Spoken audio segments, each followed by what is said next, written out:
Welcome to Fog Survival. Here, thick fog shrouds everything. Night is synonymous with danger, and you may only venture out to explore during the day. Everything from your past lives means nothing here. Defend your starting territory well. It is your sole safe zone, at least until monsters breach it. Friendly reminder, this game currently holds 0 negative reviews.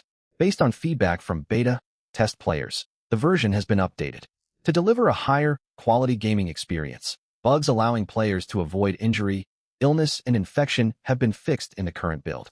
To enrich gameplay, the God has downloaded the Natural Disaster mod from the workshop. The first wave of enemies will arrive on the battlefield in 5 hours. Please get prepared. Gao Yang sat cross-legged on a rickety wooden plank bed, his face completely devoid of expression. He could feel the scratchy straw mat digging into his skin as he read the system announcements floating before his eyes. Did you think he felt no fear? Far from it. He was terrified deep down, yet he was simply born with a poker face. For various reasons, including circumstances comparable to Batman's origin story, Gao Yang had been diagnosed with high-function autism. Throughout university, he had largely passed his time playing games such as Mount Blade. Gao Yang always thought the doctors were talking nonsense. It was not a mental condition at all, merely underdeveloped facial muscles. When he listened to miserable screams through his headset and watched rivers of blood unfold across his screen, he genuinely felt excitement. His face even showed signs of enjoyment. Quack doctors, all of them. That kind of life had been tolerable. At least Gao Yang had been content with it. But one night, he booted up Mount Blade at 9 o'clock as usual. When he glanced up again, the clock read 8 o'clock. Then meteor trucks poured down from the sky. Genuine 100-ton trucks plummeted toward the ground just like meteorites. Humanity became as helpless as the dinosaurs that once played rock, paper, scissors against the heavens. Countless people ended up serving as crash buffers for these falling vehicles. When he regained consciousness, he was here. Are you kidding me? Could I at least get a decent transmigration setup? Glancing around, even with his impassive demeanor, Gao Yang could not help but curse under his breath. He found himself inside a wooden cabin barely 50 square meters in size. Its 4 walls were assembled from flimsy planks. The only furnishings were the plank bed beneath him and a wooden chest sitting in the exact center of the room. Everything was so aged that termites would turn up their noses at it. Right then, a nearly translucent virtual interface materialized in front of Gao Yang. Only 3 sections were lit up. All others remained grayed out. Lord Panel, Regional Chat Channel, System Shop. Humans fear isolation. Though Gao Yang had long grown accustomed to being alone, he feared isolation compounded with utter boredom. Being alone with electronics and being alone without any electronics were 2 entirely different experiences. He opened the regional chat channel. His eyes first locked onto the number displayed at the top. 10,000 players in this region alone. Considering the catastrophe of falling trucks, nearly all of humanity ought to have been transported here together. Evidently, people had been split into separate instances. Had some overseer divided them for easier management? Gao Yang refused to believe this was a random accident. Falling trucks as a doomsday event was far too whimsical to be mere chance. He shook his head. These were not questions he needed to solve right now. Opening the regional chat, he wanted to observe how others were reacting. Where on earth have I been transported? Am I still in my home country? Anyone out there? Hello, I'm here, but I'm in quite a dire spot. What is this place? I woke up lying inside a stone sarcophagus. I thought my fence starting area was shabby, but someone has it way worse. Did everyone get pulled here by those falling trucks? Yes. Could this be the work of the Trisolarans? Weren't those trucks compared to civilian 2-dimensional foils? Don't hurt me. I'm a devotee of the Advent faction. Truth be told, I have long been a Trisolaran myself. Hey kid, wanna witness the true Dark Forest theory? LOL, another wall facer. Do players receive different starting territories? Look at this contrast. Some get fences or coffins. My spawn point is an actual castle. You can probably imagine how that feels. Wow, that person hit the jackpot. Are you kidding? Did you pay real-world money for this? Humph, all I got is a campfire. Castle guy, where are you? My territory is just a tent, and it's terrifying outside. Can I come over? Everyone spawns in random locations. Would you really dare step outside your safe zone? To Gao Yang's surprise, faced with this alien world, players in the chat channel were not consumed entirely by panic. Quite a few traded jokes to lighten the mood. Confronted with despair and hardship, most human beings possessed remarkable resilience. One should never underestimate people. Gao Yang muttered to himself. He stood up and inspected his starting territory. From chat discussions, it was clear starting territories varied in size and building quality. From the very beginning, this survival contest was never fair. Gao Yang walked over to the wooden wall, tapped the planks with his knuckles, producing a crisp thudding sound. He checked the rickety wooden door and shoved it with his shoulder. It held up reasonably well. He let out a quiet sigh of relief. His luck was not completely terrible. At least the small wooden cabin offered a modicum of safety. It was far better than spawning behind mere fences or inside a tent, where danger stared you straight in the face. Just as Gao Yang prepared to examine the wooden chest in the center of the room, another system announcement echoed. Ding! Detected overwhelmingly positive feedback from all players for Fog Survival. You have adapted to and grown fond of this game. Lord Talent Awakening commences. Besides your territory, these are your greatest asset. Please choose carefully. Do not despair if you draw a subpar talent. Simply walk outside your territory after dark, and all suffering will end. The notification faded away. Gao Yang frowned. This system had an infuriatingly taunting tone. It genuinely treated every human life as entertainment. It did not even bother pretending otherwise. The announcement nonetheless stirred his mind. That made sense. Throwing ordinary modern people into a raw, survival scenario would amount to a massacre, not a game. If this was meant to function as a game, there needed to be means to fight back. A total player wipe would hardly entertain that god who installed the natural disaster mod. A dazzling golden spinning wheel appeared before Gao Yang, shining as brilliantly as the moment a chef lifted a pot lid in a classic cooking anime. A button materialized in front of him. Press the button to spin for a talent. Note: talent categories relate to your soul's attributes, but quality is assigned randomly. This setup was genuinely thrilling. Gao Yang steeled himself. He hovered his hand above the button, silently praying to every deity he could think of, hoping for a top-tier result. Once finished praying, he pressed the button down hard. Ding! Talent draw initiated. The red indicator spun at high velocity. Mid-rotation, it unexpectedly split into 3 separate pointers. 3 pointers in total. Gao Yang could see the different segments on the wheel, yet each segment's talent description was shrouded in golden light, hiding its quality. After the tense wait, the 3 pointers gradually came to rest, landing on 3 different sections. Ding! Talent draw complete. Please select 1 talent. 1. Egg, laying rooster, C tier. Some rooster breeds are truly extraordinary. Effect: you produce 1 nutrient, dense egg every single day. Its nutrition surpassing even premium seafood. 2. Imperial Ambition, SSS, tier. Your populace burns with fervor, ready to devote everything to your cause. Effect: all units under your command automatically reclassify as soldiers. They develop immense enthusiasm for warfare and strong aversion toward non-combat labor. 3. Graceful Bearing, A tier. Overindulgence leads to eventual decline, much like the fall of the southern dynasties. Effect: your skin becomes fair, you carry a pleasant natural scent, and your figure grows slender. Charm plus 100. Your odds of persuading male creatures are greatly improved. Pick only 1. Gao Yang felt deeply disappointed. When the pointer had split into 3, he had hoped he could keep all 3 talents. After quickly reading through the 3 descriptions, however, he realized being limited to 1 choice might actually be a blessing. Are you serious? Give me something usable. Both the egg, laying rooster and graceful bearing offered viable ways to avoid starvation in the harsh early game. The egg guaranteed daily high-quality food. Graceful bearing opened up alternative survival avenues. The system sure thought of everything. Or so Gao Yang thought sarcastically in his mind. His emotionless face darkened, and his gaze locked firmly onto the SSS, tier talent Imperial Ambition. This talent leaned heavily toward warfare, clashing against his self-image as an easy-going, kind-natured person. Despite its overpowered SSS tier rating, the brief description implied it forced every subordinate into combat roles. Was that beneficial or risky? If this survival game required players to produce resources and sustain themselves long-term, lacking workers would put him at a major disadvantage. Gao Yang could not predict distant future events. Still, he reasoned, if all my subordinates become hungry, battle-hardened soldiers, surely other players will step in to help supply us. I have great faith in human decency.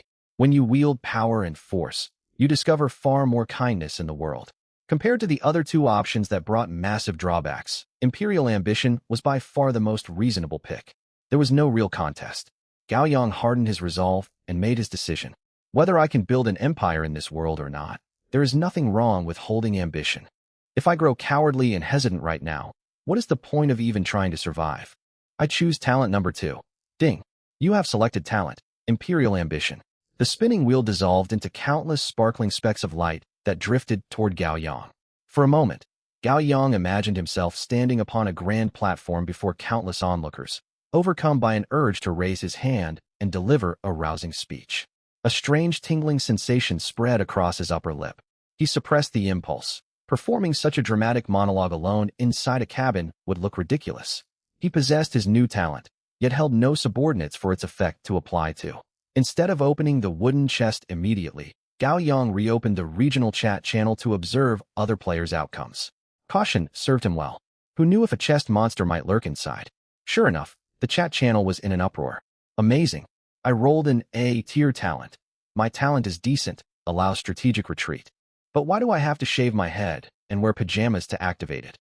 A group of us from the Central Plains intend to settle in the Zhongnan Mountains. Your ability strikes a fine, balanced middle ground. That's quite the cryptic way to put it. What do you mean cryptic? Thank goodness I got a combat-oriented talent. When monsters attack in 5 hours, I would be dead without it.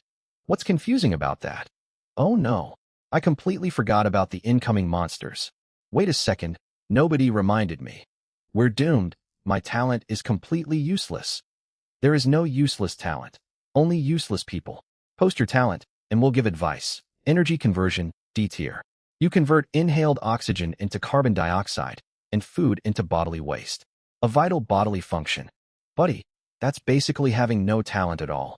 Even expert advice cannot save you. Perhaps go cut down some bamboo? Enough banter. Let's think about surviving the first monster assault. Has anyone else found a wooden chest in their territory? Yes. I opened mine and got an axe, an iron cooking pot, plus food and water rations. Same for me, no pot though. Instead, I got an umbrella. So the axe and basic supplies are universal, and everyone gets one bonus random item. I got unlucky. My bonus drop was a surf summon scroll. I hoped for a fighter, but this summoned person is cowardly. He refuses to step outside, and I still need to feed him. I also got the surf summon scroll. I'm holding off on using it for now. Feeding another mouth is impossible right now. I drew a blade nice. Gao Yang absorbed all useful information from chat discussions. The wooden chest was safe and contained starting supplies. The surf summon scroll appeared to be a common bonus drop for many players. One player who summoned a surf shared its stat panel in chat. Surf, rank, untrained, type, production unit, combat power, 2 average adult male human, 5 SN, 2020's good news. SAN is tracked. Bad news. SAN is tracked. Traits. Cowardly, easy to sustain, basic farming knowledge description. Peasants who worked fields generation after generation, only marginally better off than chattel slaves. Frail and prone to sickness. System comment. I am a farmer. The stats were thoroughly underwhelming. No wonder players regarded serfs with disdain. Gao Yang had already checked his own Lord panel after unlocking his talent. Gao Yang, nickname, unassigned, rank, untrained, type, Lord, combat power, 8 SAN. Traits, ruthless, cunning, cautious talent, Imperial Ambition SSS. System comment, likely a disturbed individual. Fortunately, currently weak, so no major threat. What an outrageous remark. Most entries were fine, but the system's snide comment irritated him. How was he disturbed? Back in university, he studied veterinary medicine. When conducting fracture treatment experiments, he reused the same rabbit repeatedly to avoid harming excess lab animals. The rabbit eventually starved itself to death out of protest.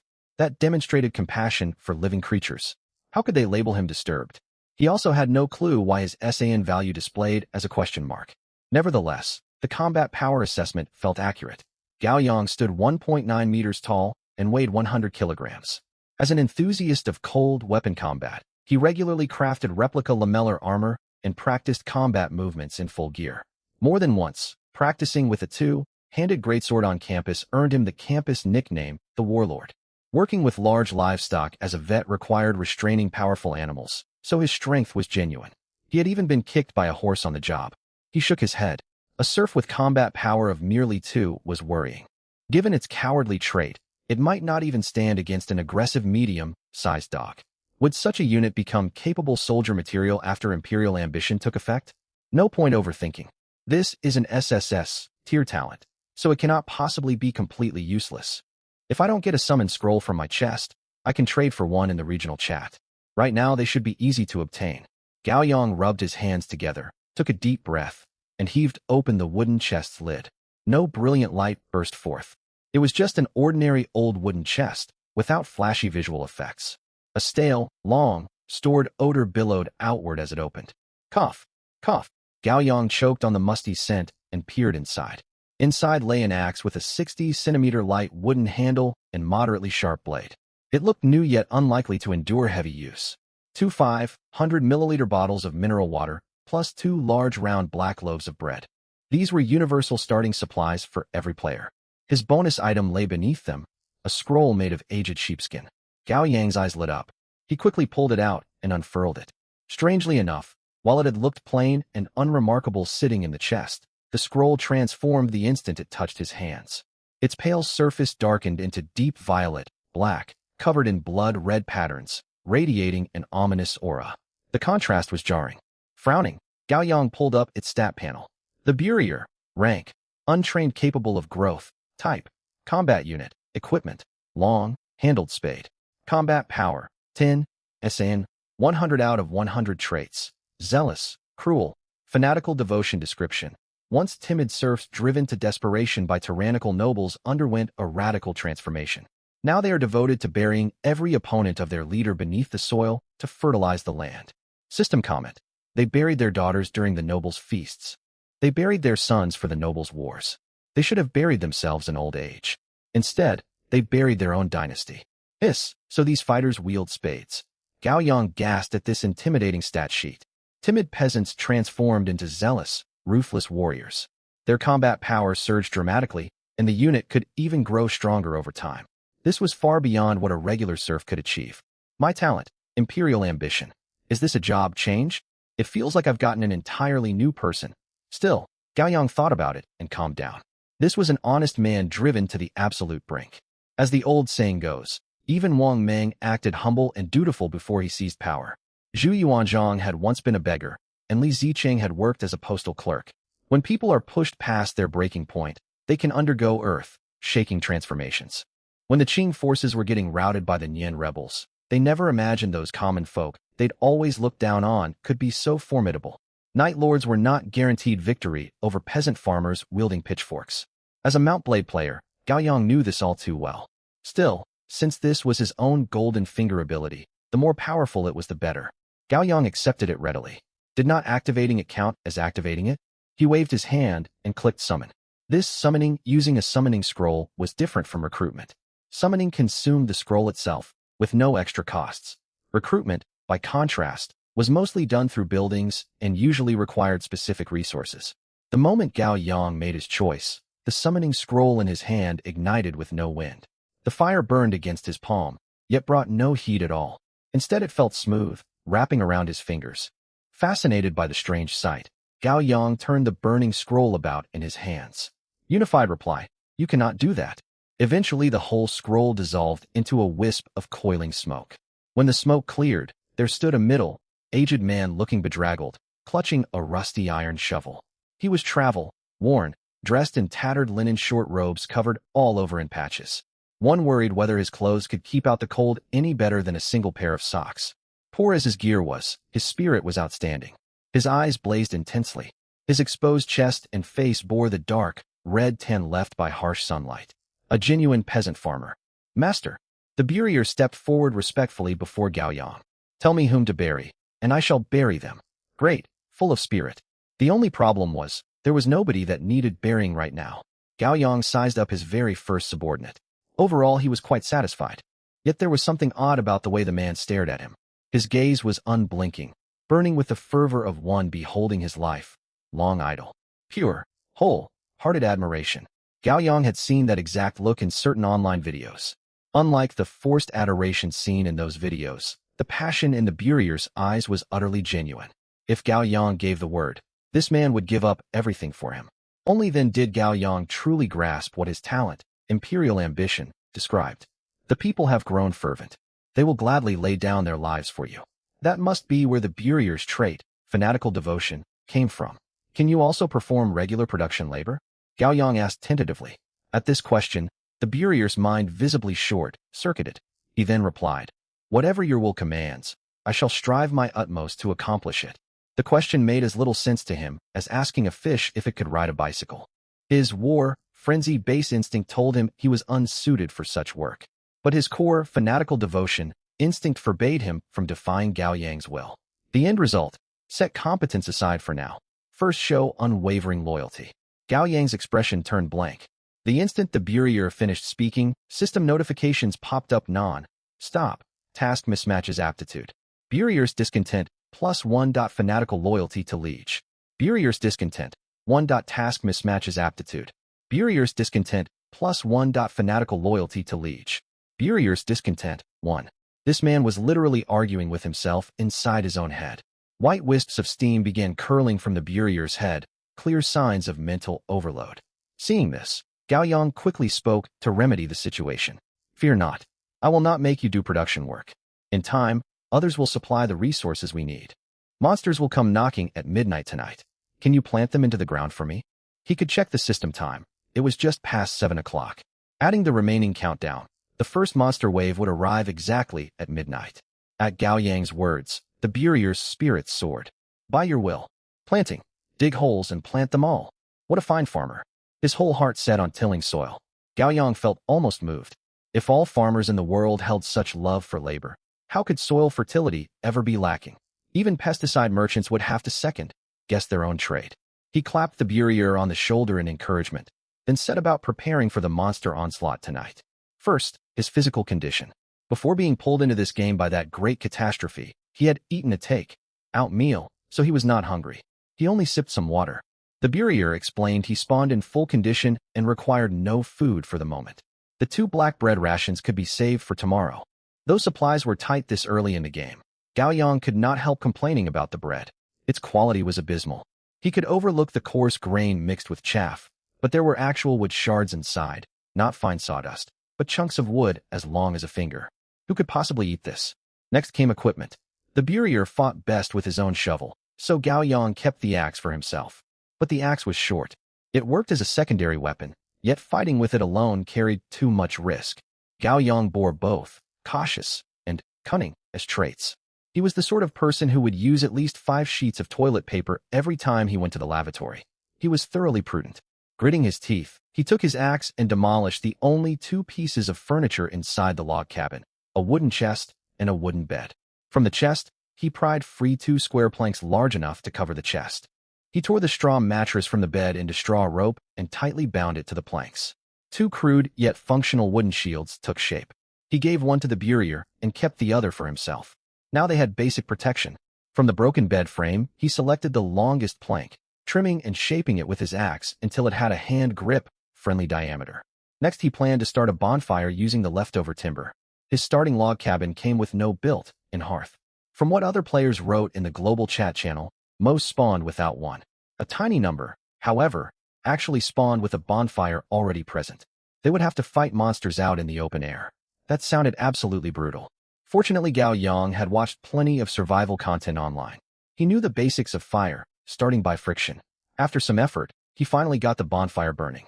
Close to midnight, heat your shovel in the fire until its blade glows red. It will become an enchanted weapon. Yes, master. Gao Yang held his newly fashioned long wooden shaft over the bonfire, charring its tip while sharpening it. He spoke to the Burrier as he worked. Carbonizing and sharpening wood at the tip was a simple primitive method for making a spear. As the old saying goes, longer weapons grant greater advantage. Famous warriors of history were famed for their sword, play, and blade skill as technical fighters. Yet once they stepped onto the battlefield, they all wielded exceedingly long pole arms, wishing they could strike foes from yards away. Gao Yang thought a wooden spear was far safer. Bigger meant stronger. Longer meant better. He believed his preparations were mostly complete. Now he could only wonder exactly what sort of monsters would come for them tonight. On the very first day of this survival game, surely the system would not spawn ghosts or dragons or other absurdly powerful foes. If it really did, there would be nothing left for him to do but surrender. Time trickled onward. While waiting, Gao Yang and the Burrier sat beside the bonfire, warming themselves. Both kept their eyes fixed on the cabin door, maintaining constant vigilance. The log cabin offered some natural defense. Any monster breaking in would target the door first. Less than 20 minutes remained until midnight. The global chat channel hummed with nervous tension. What sort of monsters do you think the first wave will be? Goblins, slimes, skeletons, probably low-level mobs like that. I hope we get goblins. You're daydreaming. What if they are skeletons? The area around my base feels eerie. No wonder it feels eerie. You spawned inside a coffin-themed base. My starting building has windows. Thick fog hangs outside, but visibility is still decent. Maybe the fog is weaker at the very start of the game. Does that mean we can venture out at night later? You can go get yourself killed if you want. No need for complicated plans. Guys, I've spotted wild monsters. Video, that single message silenced the constantly scrolling chat. Gaoyang noticed it at once and opened the attached video. This was a system-provided first-person player recording. In the footage, the player stood at a great height, more than 10 meters above ground. He leaned over stone battlements, peering outward. This must be the player whose starting base was a castle. Gaoyang memorized his ID, AAA building materials boss. Spawning with a castle was an incredible head start, promising huge advantages for future development. Far in the mist beyond his position, two short green-skinned monsters in simple leather armor advanced toward him. Goblins, so it really is goblins. Gaoyang squinted through the thin fog and distance. But their gear is way too good. System, please flip this difficulty setting back down to easy, he exclaimed in frustration. Though short, hunched, and scrawny, these goblins carried impressive equipment. The leading goblin wore a small round shield strapped to its left arm and gripped a rusted short sword in its right hand. The second goblin carried a short bow, a small quiver slung over its back showing bone arrowheads. Both wore leather vests covering their chests. A melee unit and an archer working together. They looked like proper adventurers. Had the players become the monsters instead? As the video played on, the two goblins drew close to the castle. The archer goblin sensed being watched. It snapped its head upward, spotted the player filming atop the wall, and knocked an arrow. The short bow lacked sufficient range. The arrow lost momentum and fell mid-flight. Still, the player ducked behind the battlements in fright, and the video cut off. Gaoyang returned to the chat channel. It had erupted in panic. What on earth is that equipment? It feels like we're the villains holding a goblin princess captive, and they're the heroes coming for us. This is so unfair. I planned to throw rocks from a tree. Now they have bows. How are we supposed to survive this? Panic spread through the player base. Oddly enough, Gaoyang felt less nervous than before.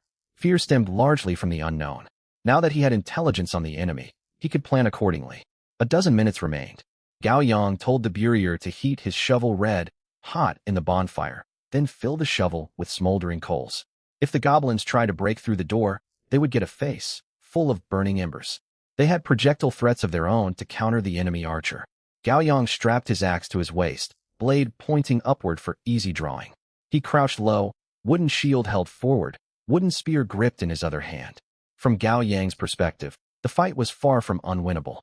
He had the Burier as a combat ally. Other lords could fashion simple makeshift gear and fight using terrain advantages. The goblins were the attackers, the players held the defensive. The system had given 5 whole hours to prepare. One could even dig traps in that time. If the cabin floor could be excavated, Gaoyang would already have dug a pit trap right outside the door. Judging from that arrow shot in the video, the goblin stats were not especially high, probably hovering around 5, hampered by their small stature. They could win this. Of course, that was Gaoyang's personal judgment. A stat value of 5 might not seem high to him, but that did not hold true for other players. Most came straight from modern society. Their only experience hunting was ordering takeout. Many lived sedentary, out-of-shape lives. Their raw stats might very well lose to goblins. 5 minutes. 3 minutes. 1 minute. Gaoyang's gaze locked onto the door and his system clock. The exact moment midnight struck. Bang! A sword tip pierced through the wooden door, then was yanked back out. A goblin outside had tried hacking at it. The short sword lacked the weight to do real damage to the timber. Realizing this, the goblins changed tactics. Crash. A tremendous impact. The old rotten door's hinges shattered completely. The door swung inward in a wide arc and crashed to the floor. Strike. Gaoyang barked. No enemy had yet stepped fully into view, yet the Burier flung the shovel, full of burning coals forth on command. Sizzle. A foul burning stench filled the small cabin, reminiscent of burning hair. 2 goblins screamed in agony. Moonlight streaming through the broken doorway revealed their forms. They had charged together, ramming the door with the lead goblin's round shield. Momentum carried them forward, and they tumbled face first onto the fallen door. The shower of hot coals struck their unprotected rear scalps. The green-skinned monsters hopped about, shrieking in pain. Strike while they were vulnerable. Gao Yang gave a cold, sharp gesture. The Burrier needed no further urging. Seeing green-skinned foes, his urge to bury them surged. He charged forward, swinging his iron shovel. The sword and shield goblin reacted fast, leaping sideways. The still, red, hot shovel whistled past its leather helmet. If that blow had landed true, its skull would have been shattered. Kekakaka, the enraged goblin warrior attacked, clashing its short sword against the Burrier. The Burrier held superior stats but wore no armor, high attack, low defense. His larger frame became a disadvantage in close quarters. This was no controlled arena duel. Both wielded sharp metal weapons. The smaller, more agile goblin held advantages in tight quarters. Combat training also factored in. Cramped space inside the cabin hampered the Burrier's long shovel, and he could not land a decisive blow quickly. While that fight raged, Gao Yang moved into action. He held his makeshift shield far out in front of him, arms fully extended, body hunched low, only peeking out from behind cover. Spear in his other hand, he advanced toward the goblin archer. Shields should not be pressed tight against one's body. Movie depictions were inaccurate. As someone who had studied ancient combat texts, both Eastern and Western, Gao Yang knew this well. One-handed shields should be held as far from your torso as possible. That maximized defensive angles. Even if a weapon pierced the shield, extra distance mitigated harm. Learned knowledge was proving useful now. The archer goblin had been about to loose an arrow at the Burrier.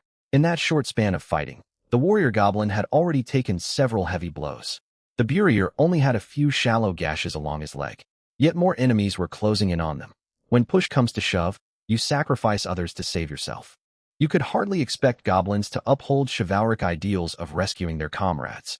As Gao Yang moved, the archer goblin knocked an arrow, drew its bow, and took aim in one fluid motion.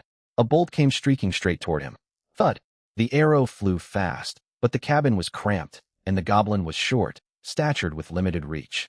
Dodging was impossible, yet blocking with his wooden shield was simple enough. Gao Yang's shield was crudely home-crafted, but the goblin's bone arrowhead also belonged to a primitive age. It was a fair match. The bone arrow buried itself deep in the wood, its tip poking through the other side. At such close quarters, almost point blank, the crude short bow had failed to wound him. Confidence surged through Gao Yang. That draw weight was nowhere near that of a composite bow.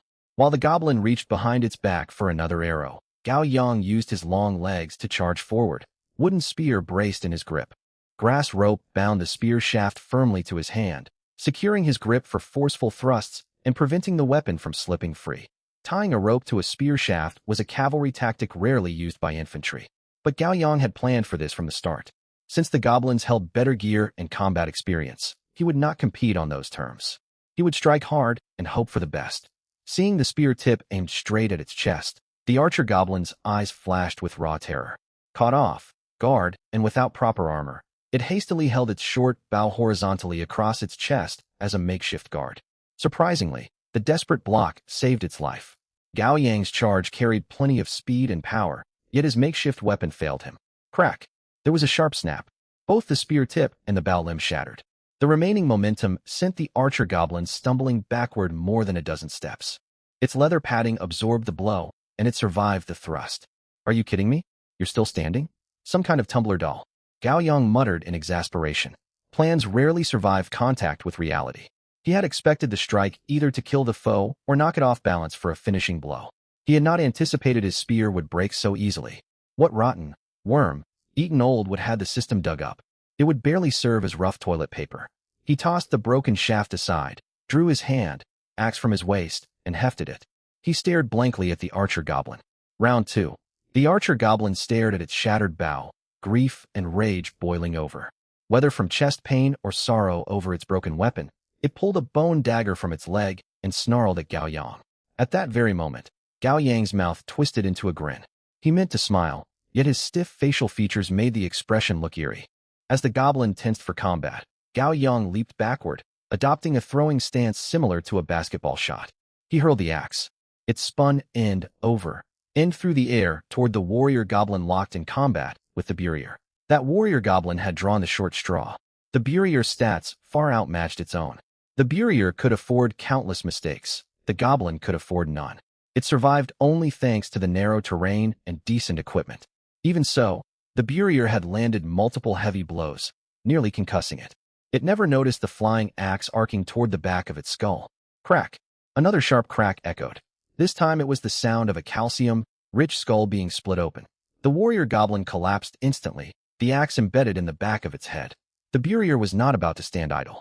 Raising his shovel, he brought it down repeatedly onto the fallen goblin's head in a brutal, futile attempt to revive it. The effort was entirely unsuccessful. Brain and bodily fluids splattered across the ground. The Burier looked sheepishly toward Gao Yang. "Master, I didn't mean to make such a mess. I will clean it up later." Gao Yang frowned. Something about that phrasing felt odd. He imagined a petite, robed young girl calling him master, and that might almost sound acceptable. But hearing a rough, hewn grown man address him that way gave him unsettling thoughts. "Call me boss from now on. Master sounds far too slave, owner-like. We follow feudal norms here," Gao Yang corrected him. As a lord holding territory, he was a firm adherent of feudal principles. Boss also crossed his mind, yet that felt too capitalist, too modern. Understood, boss. The Burier cared little for titles. His fierce loyalty toward Gao Yang ran deep. He gestured toward the terrified archer goblin with his blood-smeared shovel. "Boss, what should we do with this one?" The archer goblin shrank back against the cabin wall, sweating profusely. Its intelligence was high enough to grasp that its situation was hopeless. It had expected the first wave of monsters to fight fresh new players. It had not anticipated two opponents inside one small cabin. Where had the second combatant come from? No rule of the Mist World had mentioned such a scenario. Worse, the tall human fought with underhanded tricks.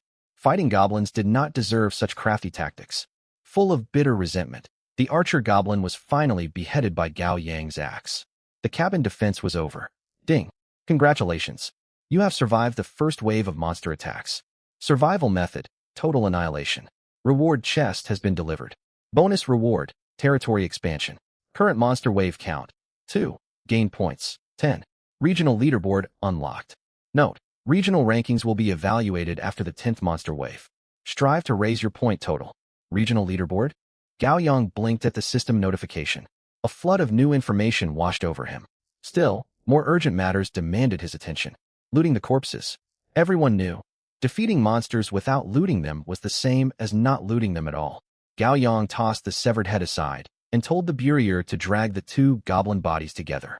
He inventoried the spoils, 1 rusted iron short sword, 2 slightly damaged sets of light leather armor, a broken short bow, 6 bone arrows, a small round wooden shield. These were all the useful items. For goblins, their gear was decent, certainly better than most starting player equipment. The broken short bow stung most. Gao Yang winced, regretting having shattered it with his spear thrust. Couldn't be helped. If I hadn't taken out the archer first, I would have been stuck full of arrows. He sighed and tossed the broken bow onto the corpses. The 2 sets of leather armor were the most valuable prize besides the bow. Though barely damaged in combat, they were far too small for human-sized bodies. Combined, they could barely be refitted into one upper body cuirass, which Gao Yang claimed for himself. Paired with the round shield, his survivability improved noticeably. He was no self-sacrificing commander throwing himself into every fight. Good equipment went first to the leader. Recalling old Mount Blade playthroughs, he remembered how he would check newly-wed wives' inventories and strip them of fine gear as dowry. A competent commander ought not recklessly place himself in mortal danger. General Xiahou Yuan had once earned renown, yet died while performing manual labor on fortifications, mocked for generations afterward. He gave the rusted iron short sword to the Burier. A standard infantry fighter needed both long and short range weapons to handle varied combat scenarios. The Burier had struggled against the warrior goblin earlier because he wielded only a long-handled shovel, hard to maneuver in close quarters. Gao Yang already had a serviceable hand, axe for close quarters work. For long-range thrusting he preferred spears, simple and reliable. He could fashion makeshift arrowheads from the goblin's bone arrow tips. Handing the short sword over to the Burier, his primary fighter, would maximize its practical value. Once loot distribution was finished, Gao Yang turned toward the reward chest spawned by the system alert. Like the earlier chest inside the cabin, it was crudely built from weathered planks. It had appeared silently in the corner, easily missed without the system prompt. Let's see what's inside. Fingers crossed for another summoning scroll. Gao Yang opened it expectantly. At this stage, Even legendary grade weapons would benefit him less than a summoning scroll. Each new ally added another soldier to his forces. Numbers brought confidence. Throughout history, rulers had risen to power once their troop counts crossed a certain threshold. His hopes were dashed. Ding. You have opened the reward chest. Obtained. Horn Composite Bow ×1. Low. Grade Healing Potion ×1. Just after the fighting ends, Gao Yang muttered, half amused, half annoyed. Judging by his initial chest experience, every surviving player would receive similar rewards after Wave 1. The system supplied tools and labor before combat, and weapons and potions afterward. It felt like a cruel joke. Complaints aside, he was genuinely pleased with his haul. In cold, arrow warfare, true priority could be summed up in 5 words. Cavalry, archers above all. Cavalry reigned supreme on the battlefield, yet archers were the versatile, valuable ranged backbone. And the two could combine, mounted archers. If you were a noble in 13th century Eastern Europe, hearing those 2 words ought to send you running for your life. Gao Yang reverently lifted the black horn composite bow from the chest and examined it closely. Its polished black frame featured laminated sinew layers sealed with thick lacquer, resisting moisture and preventing catastrophic bow failure. A horn composite bow was not carved entirely from horn. It used composite construction, wood or bamboo core bonded with horn plates using animal glue for superior arrow penetration. He ran his fingers over the shark, skin grip and breathed in the lacquer's rich scent, admiring the weapon as one might admire fine art. What a treasure! His fascinated expression looked almost comical to onlookers. Beside him, the Burier held his breath, fearing his boss might develop the same obsession for his shovel. After savoring the new weapon, Gao Yang returned to practical concerns.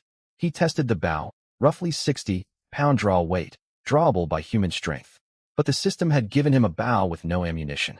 Only 6 scavenged goblin bone arrows came with it, far too few for sustained use. The system shop offered little help. Gao Yang had checked it upon arriving in this world. Everything cost points. Back then he had none. Now that he held 10 points, the shop still held little appeal. Only 3 overpriced items were available. First, Wave Monster, Raid Shop Inventory, Black Bread ×10, 1 point. Bottled Water ×10, 1 point. Low Quality Iron Axe ×1, 2 points. Presumably more stock would unlock after each cleared wave. Current offerings were poor value when points were so hard to earn, and no arrows were sold. We'll manage somehow. I can carve simple wooden arrowheads, if need be. Gao Yang stroked his chin. With sufficient draw force, even untipped wooden shafts could kill. He stowed the low-grade healing potion for emergencies. Its description stated it healed minor wounds and small ailments for ordinary, grade beings. Neither he nor the Burier had sustained serious injuries in the fight, so it remained unused. With all tasks complete, Gao Yang told the Burier to cover the 2 goblin corpses with leftover reed mats. It was not a proper burial, merely a way to muffle the foul stench.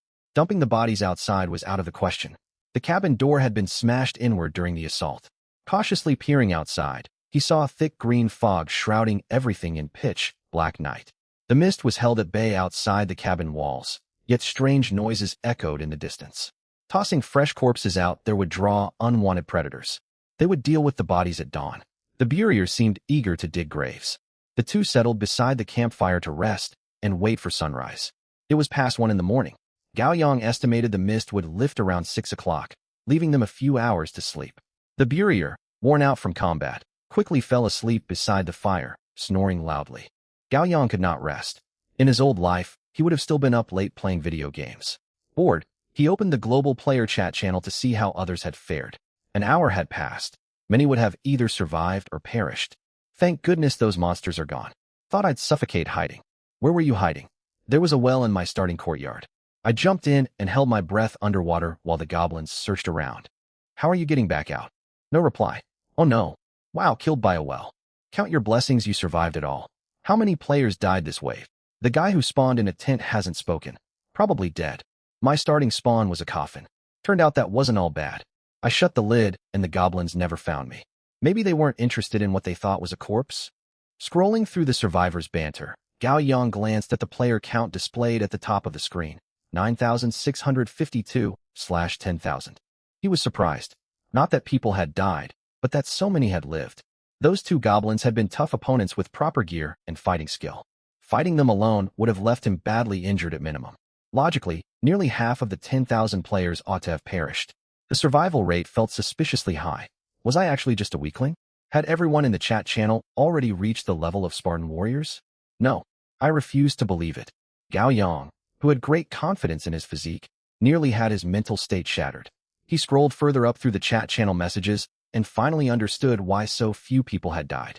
It turned out that surviving a monster onslaught did not require standing up and fighting. Any method would work. Hide, outrun them, even play dead. Use every means at your disposal. As long as you hold out until the monsters give up and stay alive, the system counts you as having weathered the monster attack. That said, using these survival-focused methods granted far fewer points and a lower evaluation compared to actively fighting back. Gao Yang's system evaluation for clearing the wave had been total annihilation, awarding 10 points. Most players in the chat channel got clinging to survival, worth only 2 points. A small number received stalemate, granting 4 points. These differing point values were the system's way of creating gaps between players and maintaining game balance. Gao Yang opened the newly unlocked system function, Regional Leaderboard. Sure enough, talented people abounded among the 10,000-player pool. Nearly everyone in the top 100 had earned the full 10 points. When points were identical, the system sorted players by the time taken to clear the threat. This felt reasonably fair. The system had stated that rewards would be distributed based on rank after the 10th monster onslaught. Higher ranks would undoubtedly yield better prizes. Gao Yang's own rank stood firmly at second place. This result did not surprise him in the slightest. After all, he had been fighting alongside another person. Double output in a two-person team naturally finished faster than solo play. Still, he was quite astonished that someone had ranked higher even with his two-man advantage. What was more surprising? This first-place player was not faster at slaying enemies. They simply held more points. Regional Lord Leaderboard. First, Boundless Wealth, points, 15. Second, Silent Lamb, points, 10. Third, Heed My Call, points, 10. Wait, how did he get 15 points? Is there an evaluation even better than total annihilation? Gao Yang could not wrap his head around it. Silent Lamb was the nickname he had picked for himself. It contained a pun and suited his personality. For a former veterinarian, he considered it a peak stroke of ingenuity. Hardly anyone used their real name in the system chat or leaderboard. Everyone went by aliases. This was nothing like Earth, where you could not get hunted through an internet connection. Unable to figure it out, Gao Yang dropped the thought. Many people in the chat channel mentioned the top-ranked player, yet they never replied. Presumably, they wanted to keep a low profile. After reading through the chat and finding no more useful information, Gao Yang lay down beside the campfire and fell into his first sleep in this new world. I'm so groggy first thing in the morning. Though he had slept late, the tension and excitement of arriving in this survival world roused Gao Yang before 7 o'clock. The moment he woke, the Burrier jumped to his feet, eager and waiting for orders. It looked as though he would charge straight out of the wooden cabin and slaughter foes the second Gao Yang gave the word. Slow down. Let's eat breakfast first, Gao Yang said calmly. Back on Earth, he skipped breakfast because he could never get up early. Now that he was awake early, skipping it would defeat the whole purpose. As he spoke, Gao Yang took supplies from the starting wooden crate and split them with the Burrier. Each got 1 black bread loaf and 1 bottle of mineral water. He was not stingy toward his subordinate. He kept better gear for himself because his own life mattered more. But sharing food mattered because the Burrier's life also held value. The two mindsets were not contradictory. Their current rations would be completely exhausted after this meal. Still, Gao Yang felt no panic. He held 10 system points. If necessary, he could trade them for food and water to hold out until the next monster wave, which would bring another influx of points. Last night, he had also discovered a neat little system feature. Players could trade or transfer points to one another. That opened up some interesting possibilities. Boss, may I really eat this? The Burrier stared at the black bread and water placed in his hands, bewildered. It was not that the food was luxurious. This sawdust-laced black bread was something he rarely ate even as a serf. Eating too much of it could harm your health. What troubled him was that his rations matched his lord's. It felt wildly out of line, like a small pet being served from royal bronze cauldrons. All proper order felt overturned. Eat it. This is all we have right now. Gao Yang assumed the Burrier came from a rice-growing region and had never seen black bread before. He tore off a piece, popped it in his mouth, sipped some water to soften it, and forced down its sour taste. He gave the Burrier a thumbs up. Later we'll head out and look for proper human food to spruce up our meals. Yes, boss. The Burrier already worshipped Gao Yang fanatically. Now he was nearly ready to kneel and sing praises. Tears welled in his eyes as he bit slowly into the black bread. The sour, coarse food somehow tasted faintly savory and sweet to him. Zhang Jiao's charmed water had no real power, yet followers believed in divine power and so believed the water worked. In the same way, after eating the bread, the Burier's hunger burned even hotter. His iron shovel ached in his hands. He yearned to win glory for his lord. All right, let's head out to explore. Once fully equipped, including his horn bow, Gao Yang gave the order. He would have liked to gather intelligence from the chat channel, but there was nothing useful to learn there. Whether the leaderboard fostered healthy competition remained to be seen, but vicious rivalry had already sprung up. Most players lacked the courage and strength to fight monsters head-on. Many dared not even leave their homes. Their survival strategy was simple. Hide through monster waves to earn the minimum 2 points, trade those points for food and water, and scrape by until the next threat arrived, repeating the cycle. They cared nothing for rankings. They only wanted to stay alive. Only capable players like Gao Yang ventured outside to explore. These people coveted the rewards tied to leaderboard placement. Naturally, they became rivals. No one would freely hand useful information to competitors. Every explorer who died meant one person less to compete against. Many secretly hoped other adventurers would perish out in the wilds. Old Burier, open the door. Back on Earth, there was Amaru-chan. Now he had his fierce fighter Old Burier. Gao Yang was quite pleased with the nickname, convinced he had real talent for coming up with them. The Burier raised no objections. He stepped forward and pushed the cabin's propped up wooden door open. Gao Yang positioned himself slightly in front, drawing his recurved bow with an arrow nocked, scanning the outdoors warily. Fortunately, nothing dangerous waited. Outside the doorway lay empty ground. The mist had lifted, revealing a small yard enclosed by a wooden fence. Thud! The Burier set the door flat onto the ground. Boss, no danger, he reported. He picked up the 2 goblin corpses. After Gao Yang nodded approval, he grabbed his shovel and went to dig graves. Gao Yang stepped out of the wooden cabin. Bright morning light flooded the landscape. The air was damp, carrying sharp herbal scents deep into his nostrils. His cabin sat amid vast plains. Beyond the yard stretched waste, high grass. Far to the south, the faint silhouette of mountains and forest rose on the horizon. Troublesome. The forest is so far away. How am I supposed to gather lumber? Gao Yang muttered in disappointment. Forests were invaluable for survival, supplying wood and countless other resources. Though he could see treetops in the distance, the mountains looked close yet remained terribly far on foot. If he marched there on foot, night would fall long before he arrived. Gao Yang walked up to the yard fence and activated the system inspect function.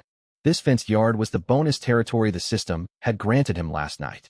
According to channel intel, every player's starting territory consisted of one main structure or object. For instance, players starting with tents got no campfire. Territory boundaries were rigidly defined. The player who spawned with a castle was an extreme stroke of luck. A panel popped into view. Wooden fence, type, territory structure of very crude defensive barrier. It holds back mist at night, but blocks nothing outside the mist. Gao Yang was not surprised by its stats. He inspected his wooden cabin again, confirming details he had seen the night before. Gao Yang's territory, core building, crude wooden cabin damaged. Secondary building, wooden fence total area, 300 square meters system comment. Compared to you, Lu Yushi's humble cottage was a luxury villa. Looks like I need to repair the door today. Even fixed, its protection will be minimal, but leaving it wide open feels deeply unsafe. Gao Yang shook his head. This starting situation was genuinely difficult. There was nothing for it. He would go out and scout. The saying held true, wealth comes with good roads. Even clean dirt tracks turned miserable after rain. No rain had fallen here, yet the grass ran rampant. These were not soft pasture grasses, but tough weeds, some stalks as thick as young corn. Their jagged broken edges could pierce through bare feet. Fortunately, the sturdy boots Gao Yang had bought online held up well with no sign of splitting. So you buried the 2 goblins inside our yard. Gao Yang rubbed his temples as they trekked across the grass, one behind the other. His subordinate was loyal, brave, and capable. His only odd quirk was an almost obsessive urge to properly bury enemy remains. Who worried about soil quality when disposing of foes? This was messing up potential arable land. The finest spot, boss. We'll see them every time we step outside. The Burier sounded proud, like a hard, working farmer eager to share planting wisdom. As Gao Yang listened to his rambling, a patch of white stood out against the endless green grass far ahead. Chill. Gao Yang ducked low and signaled the Burier to freeze. The creature was roughly 50 meters away. He used System Inspect. Plains rabbit, type. Beast combat power. Negligible skittish burrowing creatures extremely common across grasslands thanks to rapid reproduction. They run very fast. Traps are recommended for capture. System comment. Low, fat meal material. Just a regular beast. Perfect for improving our diet. Relieved there was no threat, Gao Yang readied himself. He pulled one of his hand-carved wooden arrows, knocked it to his recurved bow, and squinted to aim. These untipped wooden arrows numbered 10 in total. They lacked stopping power against monsters, but worked well against small game. Whoosh! The arrow flew through the air. Gao Yang hit the grass right beside the rabbit. Spooked by the noise, the rabbit did not simply flee like normal small animals. It glanced at the arrow embedded in the weeds, then turned its head toward Gao Yang. Its lips twitched in what looked like a mocking expression. Gao Yang felt personally insulted. He drew and loosed another arrow. This shot flew straight for the rabbit. Victory seemed certain.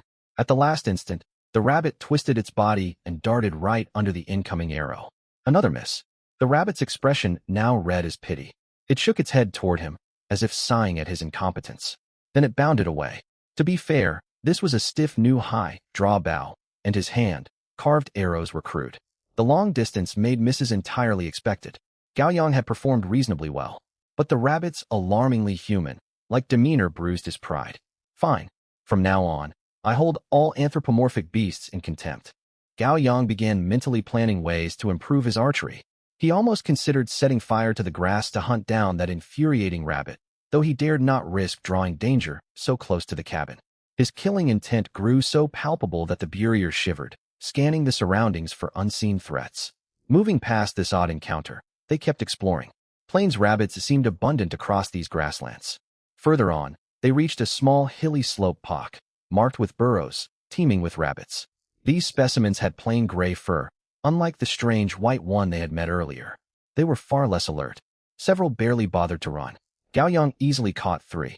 So that first rabbit was some rare variant? Gao Yang held the 3 dead rabbits by their ears.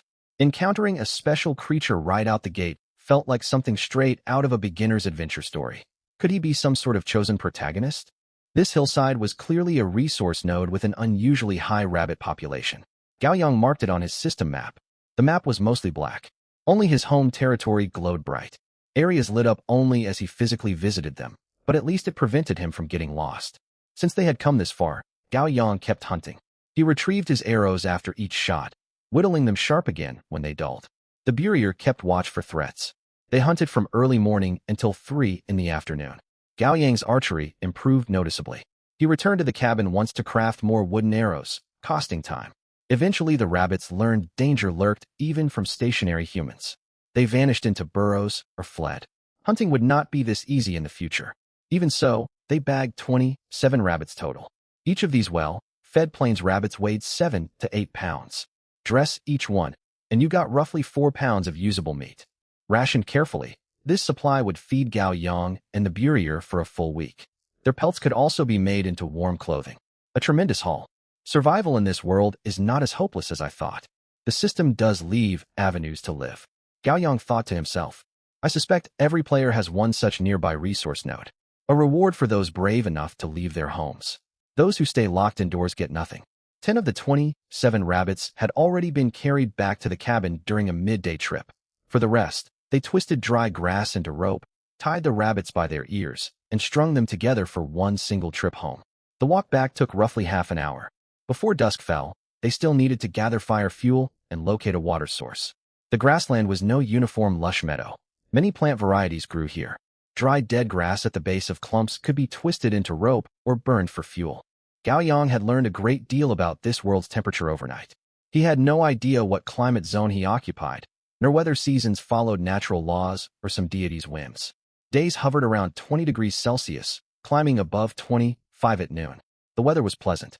Wearing his cotton shirt plus goblin, looted leather armor, he even felt overheated at midday. But the nights grew somewhat eerie.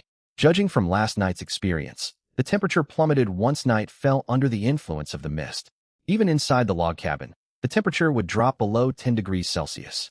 Without proper cold weather clothing, the bonfire was a matter of life and death. Life demanded heat, and bonfires demanded fuel. There were no trees nearby, so Gao Yang could not wield an axe against timber. Instead, he would have to mow down every last patch of grass. Dry grass did not burn for long, but there was plenty of it, and gathering it required little effort. Gao Yang's only real worry was the water supply.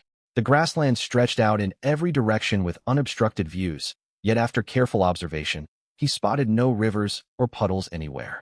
Hares were unlike other animals. As rodents, they needed very little water. Nibbling on grass roots could sustain them for an entire day. He had hoped to track them to find a water source, but these creatures barely drank at all. Determined to resolve the water problem as soon as possible, Gao Yang's arms ached from non-stop bow, drawing after a full day of hare hunting, and his waist and knees had grown stiff. Still, he gritted his teeth. Together with the burrier, he quickly carried the hare carcasses back to the log cabin, then headed out once more to search. Unfortunately, this appeared to be the grassland's dry season, and Gao Yang found no water source in the end. Yet his expedition was not entirely fruitless. While exploring and uncovering the blacked-out sections of the map around the cabin, he discovered many valuable resources. Narrow, fruited cranberry. Gao Yang exclaimed in delight as he stared at the low, growing shrubs spreading across the ground. The thick patch spanned several mu, yet the bushes stood only a dozen centimeters tall, largely hidden beneath surrounding weeds. They were hard to spot from afar, but stood out clearly up close. Beneath their glossy, oval green leaves hung clusters of bright red berries. In the wild, fresh fruit was invaluable. Aside from moisture and sugar, the vitamins alone drastically boosted his odds of survival. Most importantly, Gao Yang recognized these berries. He was no expert forager, but he had once eaten bread with wild berry jam to keep himself fed during marathon play sessions of Mount Blade. Hoping for a touch of nomadic atmosphere, he had looked up jams made from wild berries and seen photographs of this exact fruit. This was a tremendous find. The berries were nutrient-dense, and their leaves could be dried for tea. He had only walked roughly 10 minutes northeast of the cabin and stumbled upon a resource spot even more valuable than his hare hunting grounds. Still, he needed to confirm the identity of the berries. Eating the wrong fruit could prove fatal. System appraisal. Gao Yang activated his system's appraisal function. The tool was incredibly useful. In an urban setting novel, it would make the protagonist unstoppable in stone gambling. A system panel appeared before his eyes. Red bilberry. Type. Plant. Combat power. None. A berry, bearing plant common on northern grasslands, a close relative of blueberries and cranberries. Nomadic peoples call it yajita, one of the most accessible sources of vitamins. System comment. Friendly reminder. This plant does not normally grow on treeless grasslands. You have gotten extremely lucky. Fortune favors the persistent. Ignoring the system's snarky remark, Gao Yang grew excited knowing the berries were safe to eat. He plucked one bright red fruit and popped it into his mouth. His teeth pierced the thin skin, releasing tart juice with only a faint hint of sweetness and a touch of green astringency. The sharp, mouth-puckering flavor made him squint in pleasure. On his very first day, he had both meat and fruit. Even Ed Stafford had never had such good conditions. The several mu patch of red bilberries would yield well over 100 gene in total, enough to supply Gao Yang's settlement with vitamins. Gathering them would be exhausting work. Since the shrubs hugged the ground, picking required constant, deep bending. Gao Yang decided to assign this monumental task to the burrier, but not today. Both of them were utterly worn out. The burrier needed remaining stamina to process the hares. Gao Yang only picked an armful, stuffed into his clothing, and the pair headed back to the cabin. They returned before 6 o'clock in the afternoon according to the system clock. At 6, the sky had not fully darkened. Sunset light still lingered. But Gao Yang dared not take chances. In this world, day-night transitions might trigger abruptly like in a poorly made online game, plunging everything into total darkness without warning. There would be nowhere to lament if that happened. Old burrier, skin all these rabbits, you know how, right? Then build up the fire. Gao Yang assigned tasks the moment they got inside. He did not value rabbit meat all that highly. Hares carried little fat and provided limited calories. In the early stages of survival, calories were the most vital nutrient. Protein mattered too, but if someone had offered 100 grams of bread in exchange for 100 grams of rabbit meat, Gao Yang would have accepted instantly. Compared to the meat, the dozens of hare pelts were far more precious.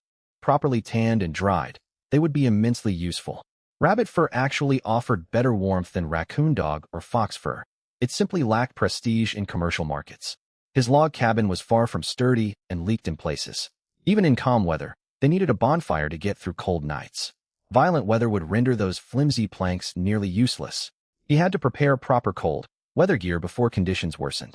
While the burriers set to work, Gao Yang positioned the cabin door panel that goblins had knocked loose the night before, fitting it tightly into place. He secured it with twisted grass rope at the latch.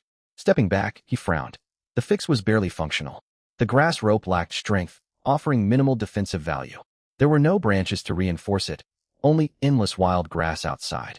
He fetched several rabbit hind leg bones from the skinned carcasses. He snapped them and hammered them into the door frame as makeshift nails along all four edges. This added some resistance to stop the door from caving in, giving him a small sense of security. Completely worn out, Gao Yang lay down on his pile of dry grass to rest. Dry grass made excellent tinder and a surprisingly warm mattress. He dozed for 20 minutes, nearly falling asleep. The Burrier, by contrast, remained energetic. Skinning rabbits counted as light duty rest for him, and work involving blood brought him satisfaction. A single black bread could keep him laboring non-stop all day. Humans were truly relentless workers. Gao Yang slapped his cheeks and forced himself awake. The Burrier had finished processing every hair. Roast some meat, old Burrier. Pick fatty belly cuts. I will see what I can trade away for the rest. Understood, boss. Starving, the Burrier happily used his shovel as an iron griddle to cook the rabbit meat.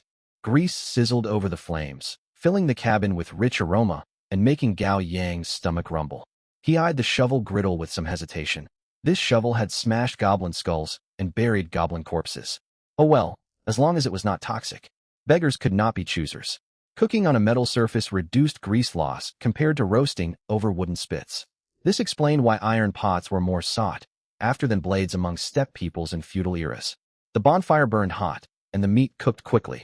When the cooked portions were handed over, Gao Yang brought out the berries he had picked. The two shared their supper. Unseasoned wild hare tasted gamey, but Gao Yang ate heartily. Hunger was the finest seasoning.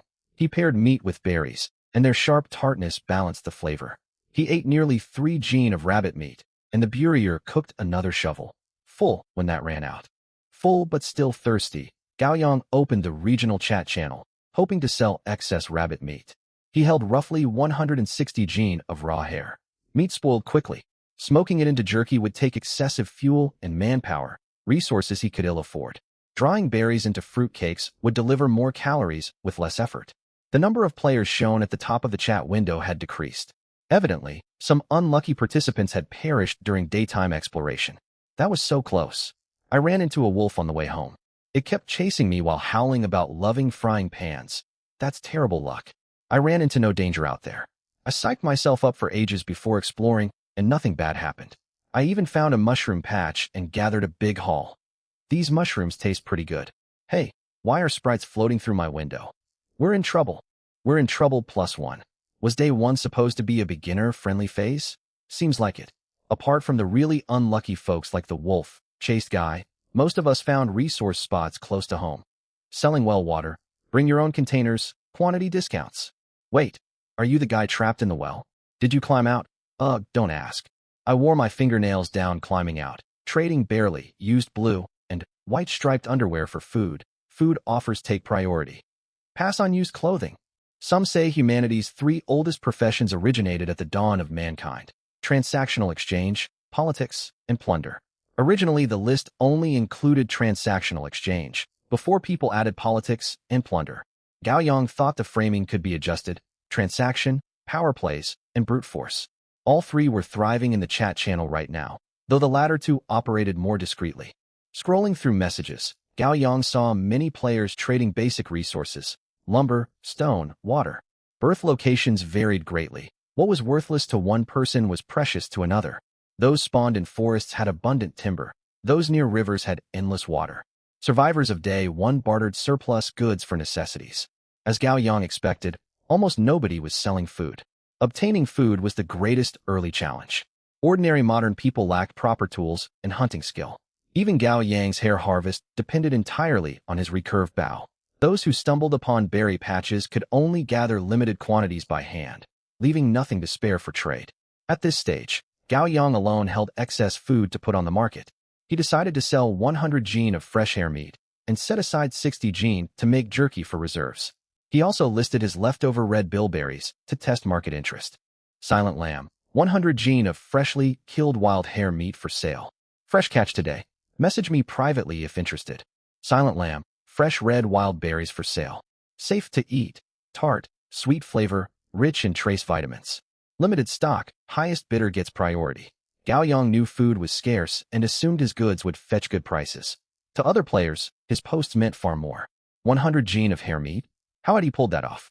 Almost every player who attempted hunting returned empty-handed, and some had become prey themselves. Gao Yang's announcement was interpreted as a blatant display of power.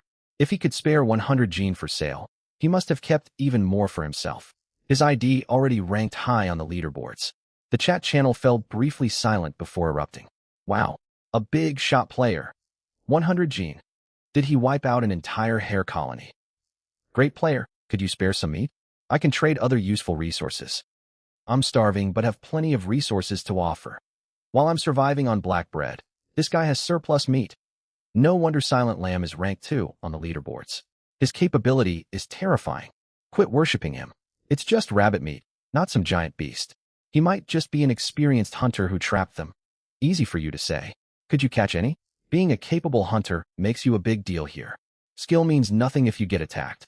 I can picture him getting ambushed right now. You must have lost your mind. Who could pull off an ambush against someone like him?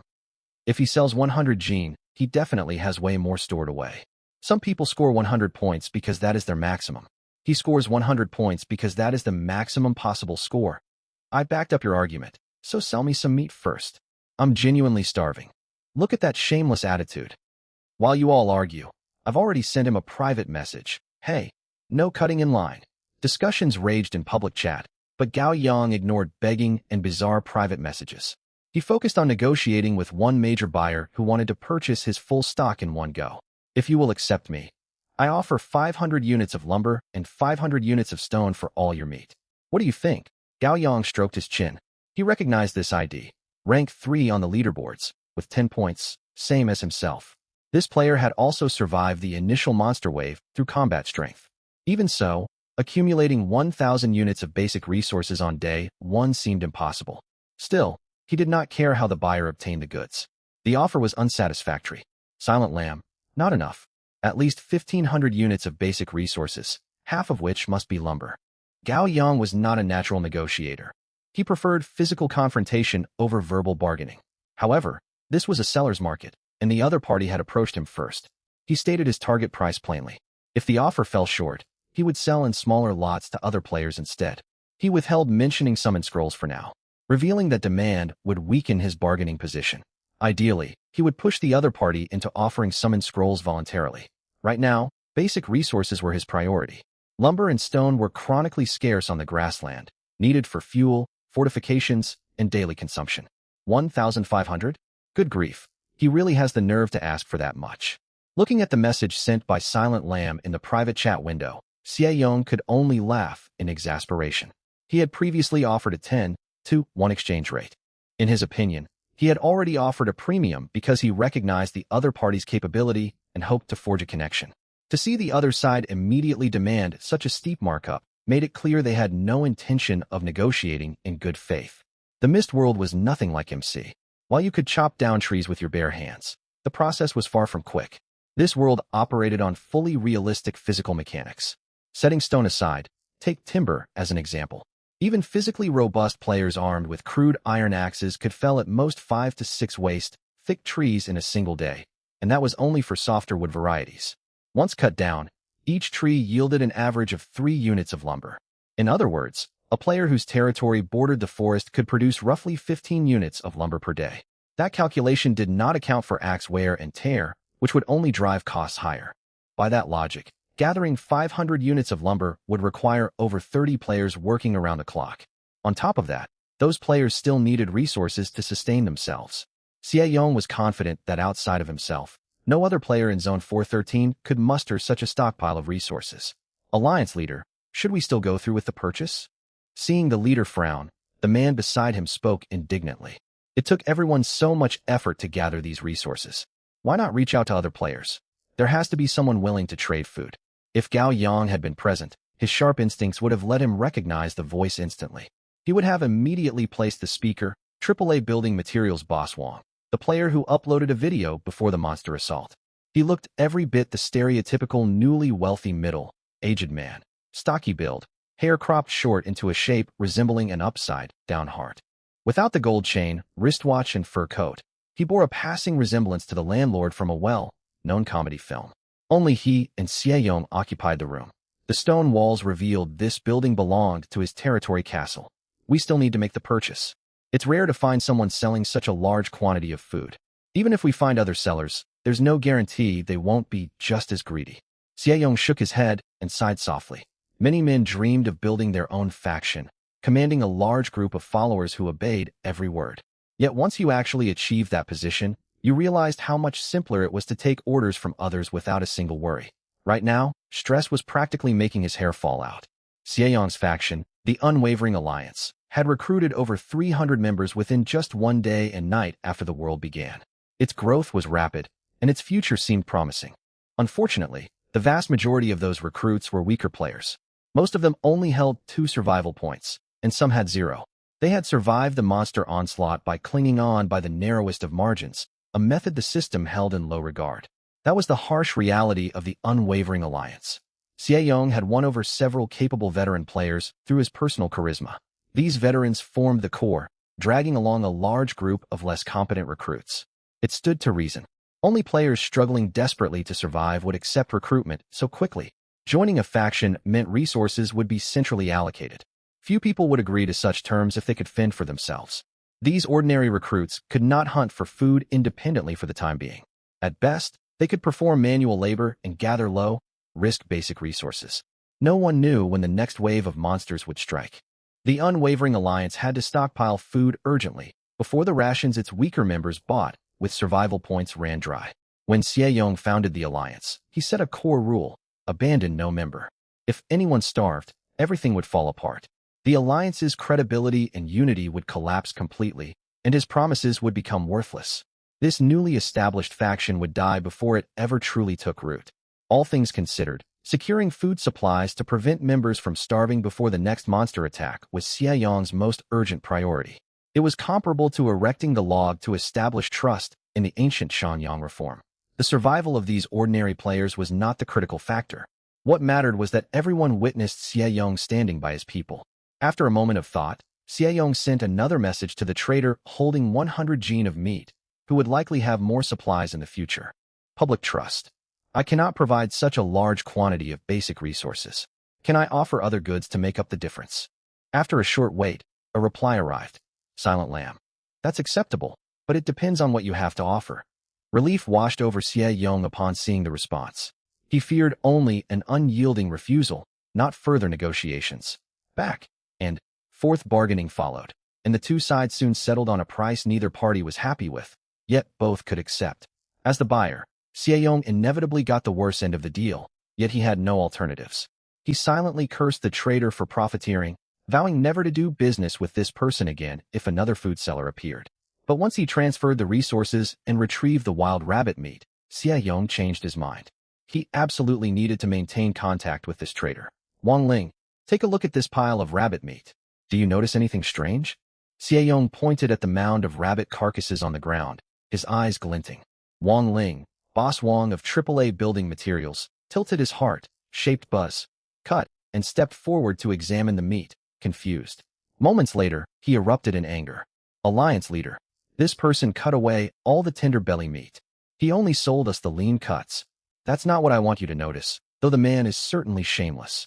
Xie stepped forward, picked up a rabbit hind leg using a clean handkerchief as a barrier. Gao Yang had not bothered cutting the meat apart. The carcasses remained whole, skin removed, skeletons intact with heads still attached. Of course, the 100 gene measurement counted only edible meat, and the weight met the agreement. The bones were essentially a free bonus from Gao Yang. How generous of him. Look at these rabbit skeletons. There are almost no cuts from bladed weapons. There is only one wound on the skull. Xie held up the carcass and indicated the injury at the back of the head. Wang Ling leaned in to check and spotted the wound immediately. What are you suggesting? He asked hesitantly. If I'm not mistaken, every rabbit died from a single wound like this, though not all struck the back of the head. Xie let out a long sigh, his expression tinged with unexplained regret. Wang Ling's face paled. Ignoring the blood, he began rummaging through the pile of rabbit bodies. With each carcass he inspected, his shock grew. Eventually, he could not hold back his exclamation. How did he pull this off? Xie smiled faintly. Bows and arrows. Possessing a bow was not inherently threatening. Several members within the Unwavering Alliance had short bows looted from 2 goblins. What was terrifying was the archer capable of systematically hunting rabbits with such precise marksmanship. Gao Yang had no idea he had suddenly climbed to the very top of Xie Yang's list of people worth cultivating ties with. Inside the small wooden cabin, Gao Yang happily tallied the goods he received from the trade. He chose not to immediately retrieve the 1,000 units of basic resources, as their bulk was far too unwieldy. While traded items could remain stored within the system, they had to be withdrawn all at once. He laid out everything else. The haul was modest. Several large woven rattan baskets and bamboo tubes for carrying water. These handicrafts were practical for Gao Yang and served as extra perks included in the deal. The true treasure that made Gao Yang's heart race lay elsewhere. Summoned Surf Scroll. 5 scrolls in total. Each counted for 100 units of basic resources during the negotiation. If each scroll represented 1 laborer, Xie Yang had unquestionably taken a loss. After all, summoned serfs could be worked relentlessly. They could earn back the resource cost within 3 days of labor, unlike ordinary players. Still, survival resources were scarce in these early days, and Xie Yang desperately needed food. Furthermore, serfs could grow discontent. Forcing them to work without adequate sustenance risked rebellion. Gao Yang had struck an outstanding bargain, walking away with 5 summoned scrolls in a single trade. He suspected the wealthy trader on the other side held more scrolls. Many players had received them in their starting treasure chests. However, this transaction already reached its limit. Any further price hike would be rejected, and worse, reveal how eager Gao Yang was, shifting the bargaining power to Xie Yang. He would have to pursue more scrolls slowly in future trades. Come forth, my workers. Without hesitation, Gao Yang activated all 5 scrolls. A faint shimmer of light flashed, and 5 burly men carrying shovels materialized in the middle of the cabin. Master, they shouted in unison, voices booming. From now on, address me as boss. Gao Yang grimaced at the title. When only one serf called him master, it felt merely awkward. Now surrounded by 5 fervent men staring at him intently, the atmosphere bordered on uncanny. Old Mai, who had finished eating and been resting, wandered over out of curiosity. He greeted Gao Yang respectfully as boss, then stepped before the newly summoned men. The 2 groups stared each other down in a silent standoff, seemingly locked in an unspoken contest. Gao Yang noticed the new recruits stood noticeably taller than Old Mai, their bodies packed with muscle, as if well nourished. Even so, their aura paled in comparison to the gaunt Old Mai. He quickly opened the 5 new serf status panels. Just as he suspected, though they shared the same unit trait, their combat power only reached 7 to 8, with a sanity value of 80. Their overall attributes amounted to merely 80% of Old Mai's. What accounted for the difference? Meanwhile, the silent confrontation between Old Mai and the new recruits concluded. Old Mai emerged victorious. The newcomers lowered their heads slightly to show deference. It was the respect juniors gave a senior comrade, nothing more. It could not compare to the fanatical devotion they all held toward Gao Yang. Quit preening. Why are their stats lower than yours? Seeing Old Mai looking smug, Gao Yang kicked him lightly on the rear and voiced his confusion. Boss, I can explain. Though kicked, Old Mai felt secretly pleased.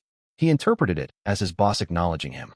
He shifted his weight, savoring the faint ache, and spoke proudly. The first unit you summon is always exceptional. Take me. Back when nobles oppressed us, I was the first to stand up and challenge them, the first to strike back. These youngsters only followed after the fact. They cannot compare to me. So you were the pioneer of the uprising, the first to dare resist oppression? That carried real weight. Taking the first step to defy unfairness required courage and resolve far beyond ordinary people. Gao Yang raised an eyebrow and asked casually, what sound does a fox make?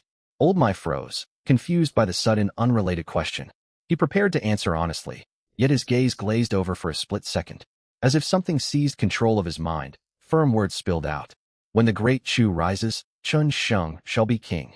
The moment he spoke, Old Mai looked baffled and corrected himself at once. No, boss. I don't think I know what noise a fox makes. Why did those words come out just now? Perfect, exactly right. Gao Yang patted his shoulder encouragingly. As everyone knew, that is how foxes sound in this world. Night passed, and morning arrived.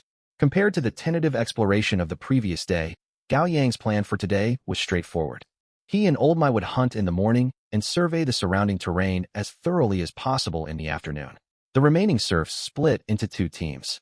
3 would process meat and animal hides back at camp, while 2 traveled to the barberry thicket to gather berries. Serfs preferred work involving combat and were not fond of mundane tasks. Still, their fanatical loyalty to Gao Yang offset that dissatisfaction. None of the serfs knew how to tan animal hides, as that was not a skill for combat units. Fortunately, Gao Yang was an enthusiast of ancient cold weapon warfare and possessed basic knowledge of leatherworking. After brief consideration, he settled on a tanning method suited to their current conditions and taught it to the serfs: brain tanning. The technique was simple: use an animal's own brain to tan its hide. It sounded grotesque, yet it was one of humanity's oldest and most widely used leatherworking methods. Fresh animal brains contain natural lecithin, fats, and active proteases. Untreated raw hide grew stiff and brittle once dried, prone to cracking and rotting when wet. Fats from brain tissue seeped between collagen fibers to soften them, while enzymes loosened rigid connective tissue. One could ponder whether humanity was strange for exploiting this biological trait or marvel at how nature had built such a mechanism into living creatures. Strangely enough, a single animal's brain usually contained exactly enough material to tan its own pelt. Walking toward the rabbit hunting grounds alongside Old Mai, Gao Yang's thoughts wandered. Brain tanning required roughly 3 days to complete. The hides had to be coated with brain paste and rolled up to cure partway through the process.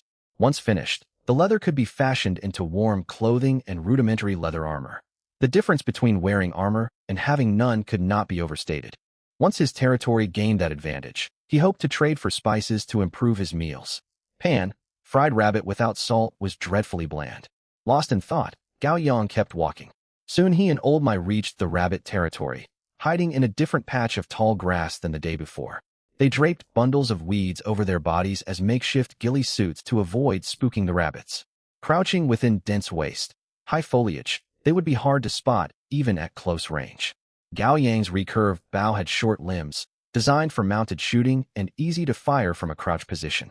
He had carved more than 300 wooden arrows for the morning hunt, which Old Mai carried bundled on his back. He aimed to bring back plenty of meat to exchange for more summon scrolls.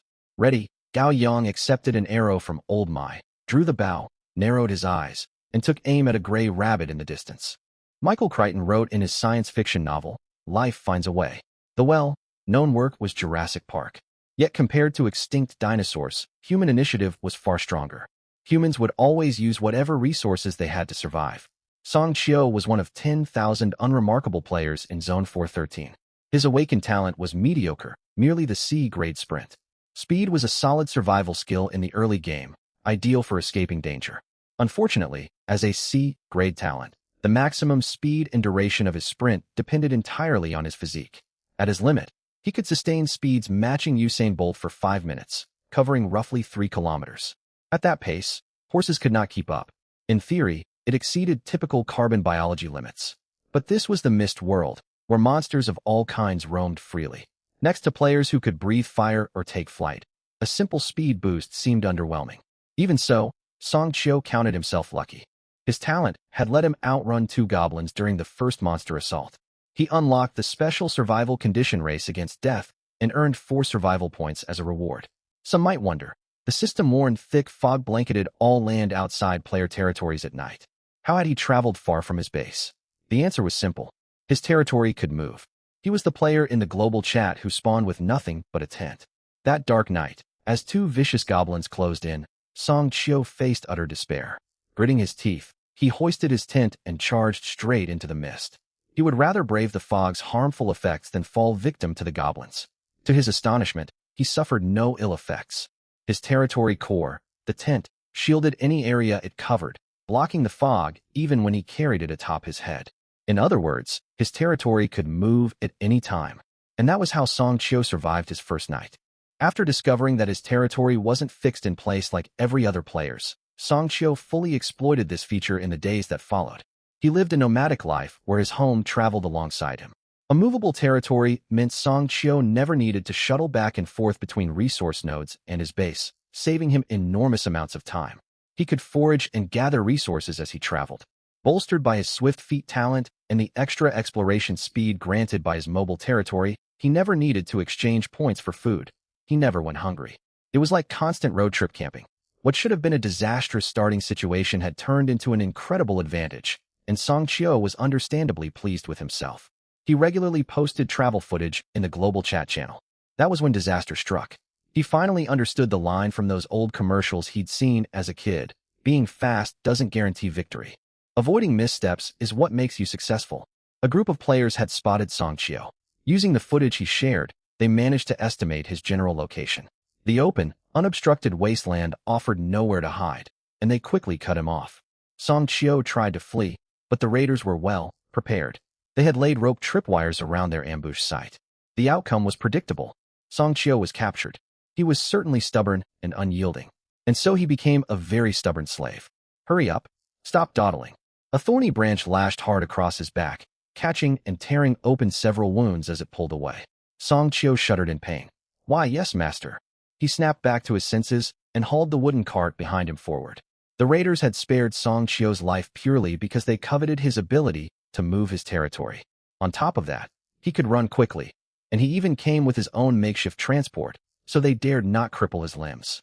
That did not mean Song Chio would be granted freedom. The raider leader was sharp-witted. Otherwise, he would never have pinpointed Song Chio's location merely from shared footage. He built a wooden, wheeled cart and placed Song Chio's tent upon it. Then he tied Song Chio to the front like a draft animal, fastening both his hands to wooden poles extending forward. Song Chio could only move his legs. The wasteland terrain was flat, so the wooden wheels endured the journey fairly well, and Song Chio began his miserable new life as a beast of burden. The raider leader lay atop the wooden cart, both to keep watch over Song Chio and to enjoy the privileges of command. He fanned himself with a rough straw fan, basking in the morning sunlight, thoroughly content. He glanced at the global chat channel, watching countless ordinary players complain about their struggles. Then he looked at his own easy life where he did not need to walk a single step. It felt amazing. Success in this world came down to using your wits. If he hadn't gathered allies at the very start and captured this fool to pull his cart, he would never be living so comfortably. The wooden wheels lacked bearings and were only lubricated with animal fat. They creaked and groaned loudly with every rotation. To most, the noise was akin to fingernails scraping across a blackboard, an unsettling sound. To the raider leader, it was like beautiful music, a testament to his own cleverness. As time passed, the sun climbed higher in the sky, and he squinted happily in its warmth. After seizing Song Chio, he had robbed several more players one after another, amassing a great haul of supplies. It only reinforced his belief that plunder was the most reliable survival strategy. He had headed in this direction because he had already set his sights on his next target, a simple, crude wooden cabin. Even from a great distance, the raider leader could see how flimsy the structure was. He and his men had encountered territories housed in ordinary buildings before. They could seize them without difficulty. After all, an unbreakable rule of the Mist world was one territory per player. While temporary alliances existed, most were nothing more than verbal agreements. No player dared to bring outsiders back to their own territory. The game had only just begun, and the gap in strength between players was not yet vast enough to overcome numerical advantage. That was why the raider leader had sent 3 subordinates ahead. He would follow slowly on his cart. He saw no way his 3 men could lose in a 3-on-1 fight. Victory was all but assured. The raider leader on the cart only found the growing sun mildly warm. For Song Chio, straining to pull the cart, it felt as though he was being roasted alive. He had labored nonstop since dawn without a single drop of water to drink. His throat was parched and raw. After a while, sweat stopped pouring from his wounded back entirely. He moved his legs mechanically, his consciousness drifting far away. Song Chio's body felt lighter and lighter.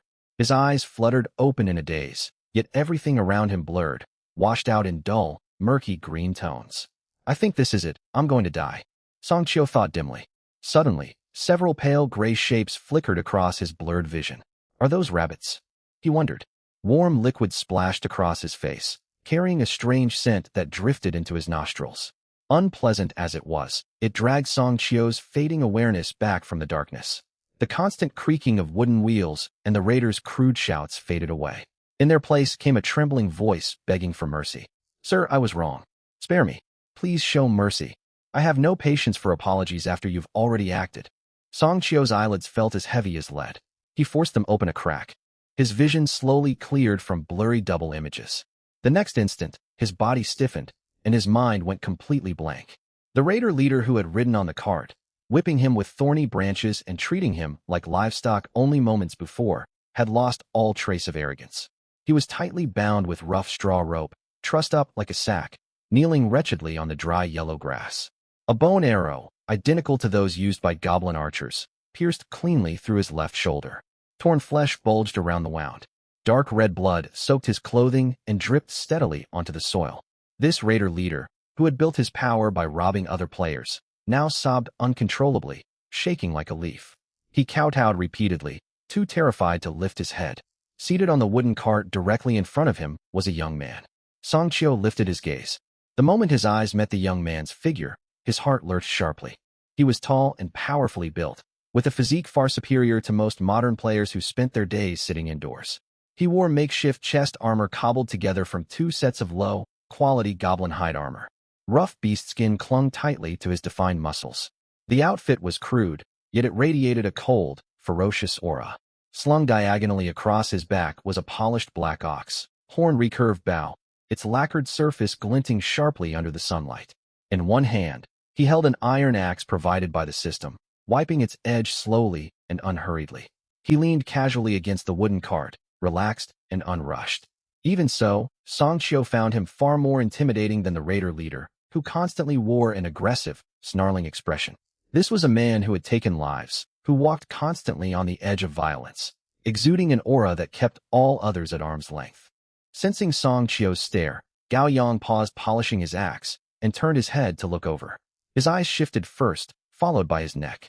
It was nothing more than a casual glance, not even a thorough appraisal. Yet Song Qiu, worn out from endless abuse, felt every hair on his body stand on end. His legs threatened to buckle. A bitter chill surged from his feet straight to the top of his skull, and he trembled instinctively, not daring to breathe too loudly. He was terrifying. Compared to the disorganized gang led by the raider leader, this man was a true wasteland hunter, a top-tier survivor of the Mist World. "You're awake now?" Gao Yang spoke quietly, his tone flat and unemotional. "Burier, bring him over as well." One of the Buriers, standing nearby, stepped forward. Song Qiu only then noticed the middle-aged man beside him. He was not as towering as the young man cleaning the axe, yet his eyes burned with equally frightening intensity. He grabbed Song Qiu by the collar with one hand and lifted him effortlessly, just like picking up a chick. Song Qiu's feet left the ground, suspended in midair. He did not have the strength to struggle and was set roughly but safely onto the grass to kneel beside the bound raider leader. A vicious bandit and an abused captive. Both knelt on the ground, looking up at Gao Yang on the cart. They waited for the judgment that would decide whether they lived or died. Gao Yang stroked the cold axe blade with his fingertips, his gaze resting on the wounded raider leader. He waited silently for the man to speak. Time ticked onward. The raider leader could feel no comfort in Gao Yang's quiet patience. His teeth chattered, his face as pale as chalk, his heart hammering violently in his chest.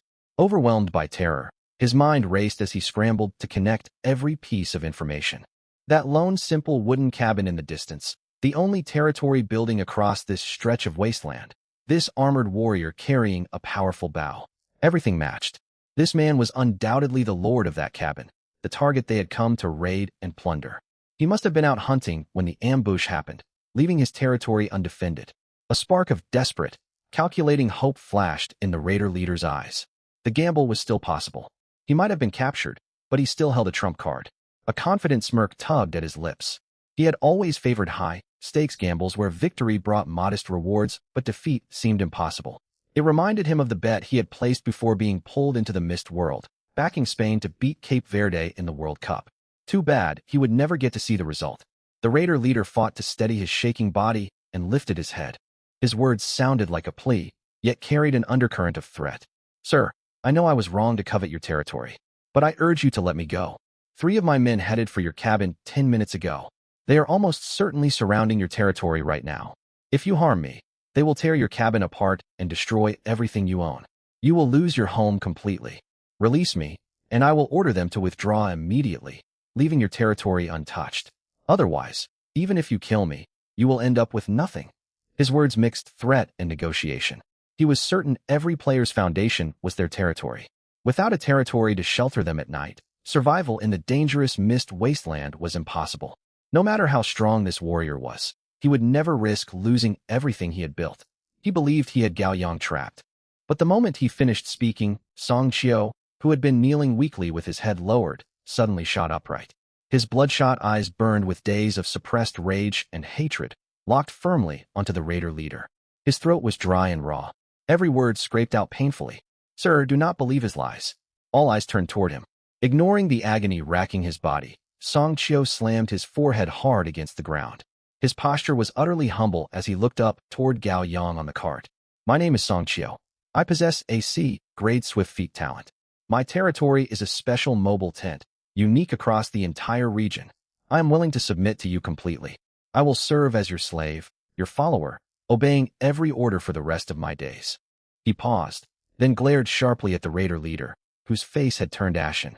His words cut deep. This man is treacherous and utterly selfish, a wild wolf that can never be tamed. Spare him today, and he will return to seek revenge without end. There is no need to fear his subordinates. At worst, we can abandon that wooden cabin. I have a movable territory. We can gather our supplies, relocate at any time, and settle somewhere with far richer resources. Kill him to eliminate this threat forever. Let him live, and endless trouble will follow. After speaking, he bowed all the way to the ground and knocked his head against the earth once more, resolute. His remark had much the same effect as when Lu Bu begged Cao Cao to spare him, only for Liu Bei to warn Cao Cao about Ding Yuan and Dong Zhuo. It struck home instantly. Panic crashed over the raider leader. His pale face turned livid. Madness flooded his expression. No, don't let him kill me. I cannot die. He lost all trace of composure. He thrashed violently against the ropes. His shoulder wound tore open, blood pouring freely, yet he felt no pain. He roared hoarsely. Do not listen to him. Sir, ignore everything he says. My men will not act recklessly. I will tell them to leave your territory unharmed. I will hand over all my supplies and all my points. I beg you, spare my life. Driven wild, he twisted his neck sharply and lunged his jaws toward Song Chio like a rabid beast, ready to bite. Gao Yang watched the ugly, absurd spectacle unfolding before him without the slightest change in expression. He observed the two men's desperate struggle. He watched the raider leader convinced he held the upper hand, and Song Chio rushing to prove his loyalty. After a long silence, Gao Yang's calm voice, tinged with genuine confusion, drifted across the empty wasteland. Why do both of you assume those men can easily take my territory? This target's territory looks pretty decent. It even has a wooden fence. I'll tell the boss we should turn this place into our base after we deal with its owner. Not likely. Staying in one fixed spot means fewer travelers to rob. The boss will never agree. Have you heard those old folk tales? A lonely cabin deep in the wilderness draws wanderers in, and then they get dealt with. That's just made-up fiction. Those stories have a lure to draw people in, and none of us fit that role. What if the owner of this cabin turns out to be a woman? 3 of the raiders' henchmen gripped sharpened iron axes and swaggered up to the wooden fence surrounding the cabin. They were seasoned at this work by now. They referred to every player they targeted as easy marks. They chatted casually as they advanced, completely dropping their guard. In their eyes, the 3 of them, bold enough to turn to robbery so early in the game, would have no trouble overpowering a single ordinary player. Even if the owner was prepared, he would still be easy prey. The second man, the most hot-headed of the group, strode forward and kicked hard. Bang! The old wooden fence creaked open along a crack. It had not even been properly latched. He stepped boldly into the yard, shouting loudly, "Where are you? Hand over all your useful belongings, and we might let you live. Otherwise..." His voice died abruptly. The second man froze on the spot. His limbs stiffened, his eyes widening in shock. The rest of his threat stuck in his throat.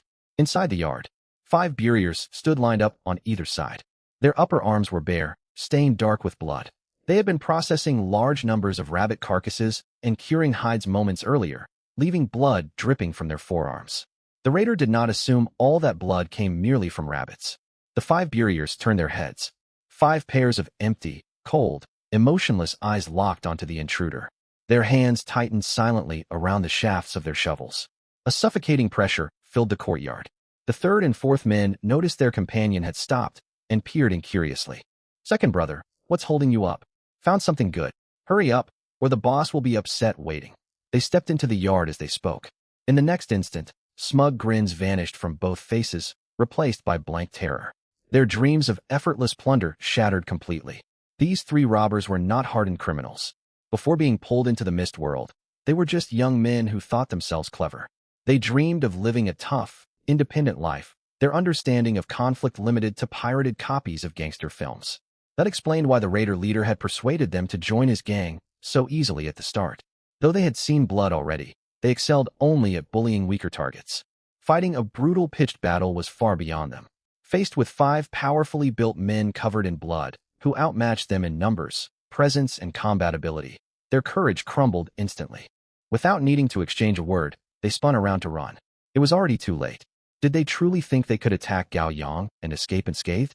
5 shovels swung at the same time. No unnecessary words followed, only crude, unrelenting blows. Stop! Don't hit us. We came to the wrong place. Help! This is a trap. Ah, my arm's broken. I'm sorry. Spare us.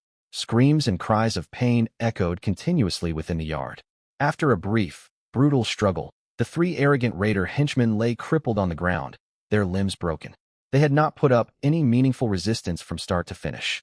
The bandit leader knelt on the ground, listening to his underlings' bitter cries. He watched as the 3 lackeys who had once roamed and plundered alongside him were tossed onto the ground like dead dogs. The last shred of hope in his heart shattered completely. His face turned ashen, swallowed by utter despair. He finally understood. All his schemes, his men, the trump cards he thought he held, they were nothing but a joke to the man standing before him. Without hesitation, the bandit leader began kowtowing violently, slamming his forehead against the ground until blood streamed down his face. Behind him, the 3 crippled young men followed suit, begging frantically.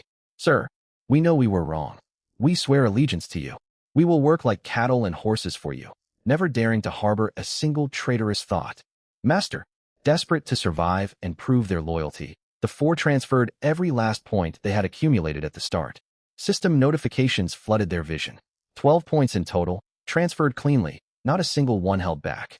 Gao Yang swept a cold gaze over the 4 men. Recruiting other players as subordinates did have its unique uses. Their greatest value lay in the cross-space trading function built into the system. In the Misty World, where travel was arduous and even the fastest delivery service would be reduced to a snail's pace, this ability was a game-breaking convenience. Yet for all its advantages, the risks were enormous. No enslavement items existed yet. There was no way to guarantee their loyalty. These players had built their lives on plunder, selfish and greedy by nature. Their oaths of allegiance. Trusting them was no different from believing the pop-up promise that you would definitely receive your withdrawal reward. Gao Yang never deluded himself into thinking he possessed some extraordinary charisma capable of restraining the greed of a pack of wolves. Unreliable subordinates were not worth keeping.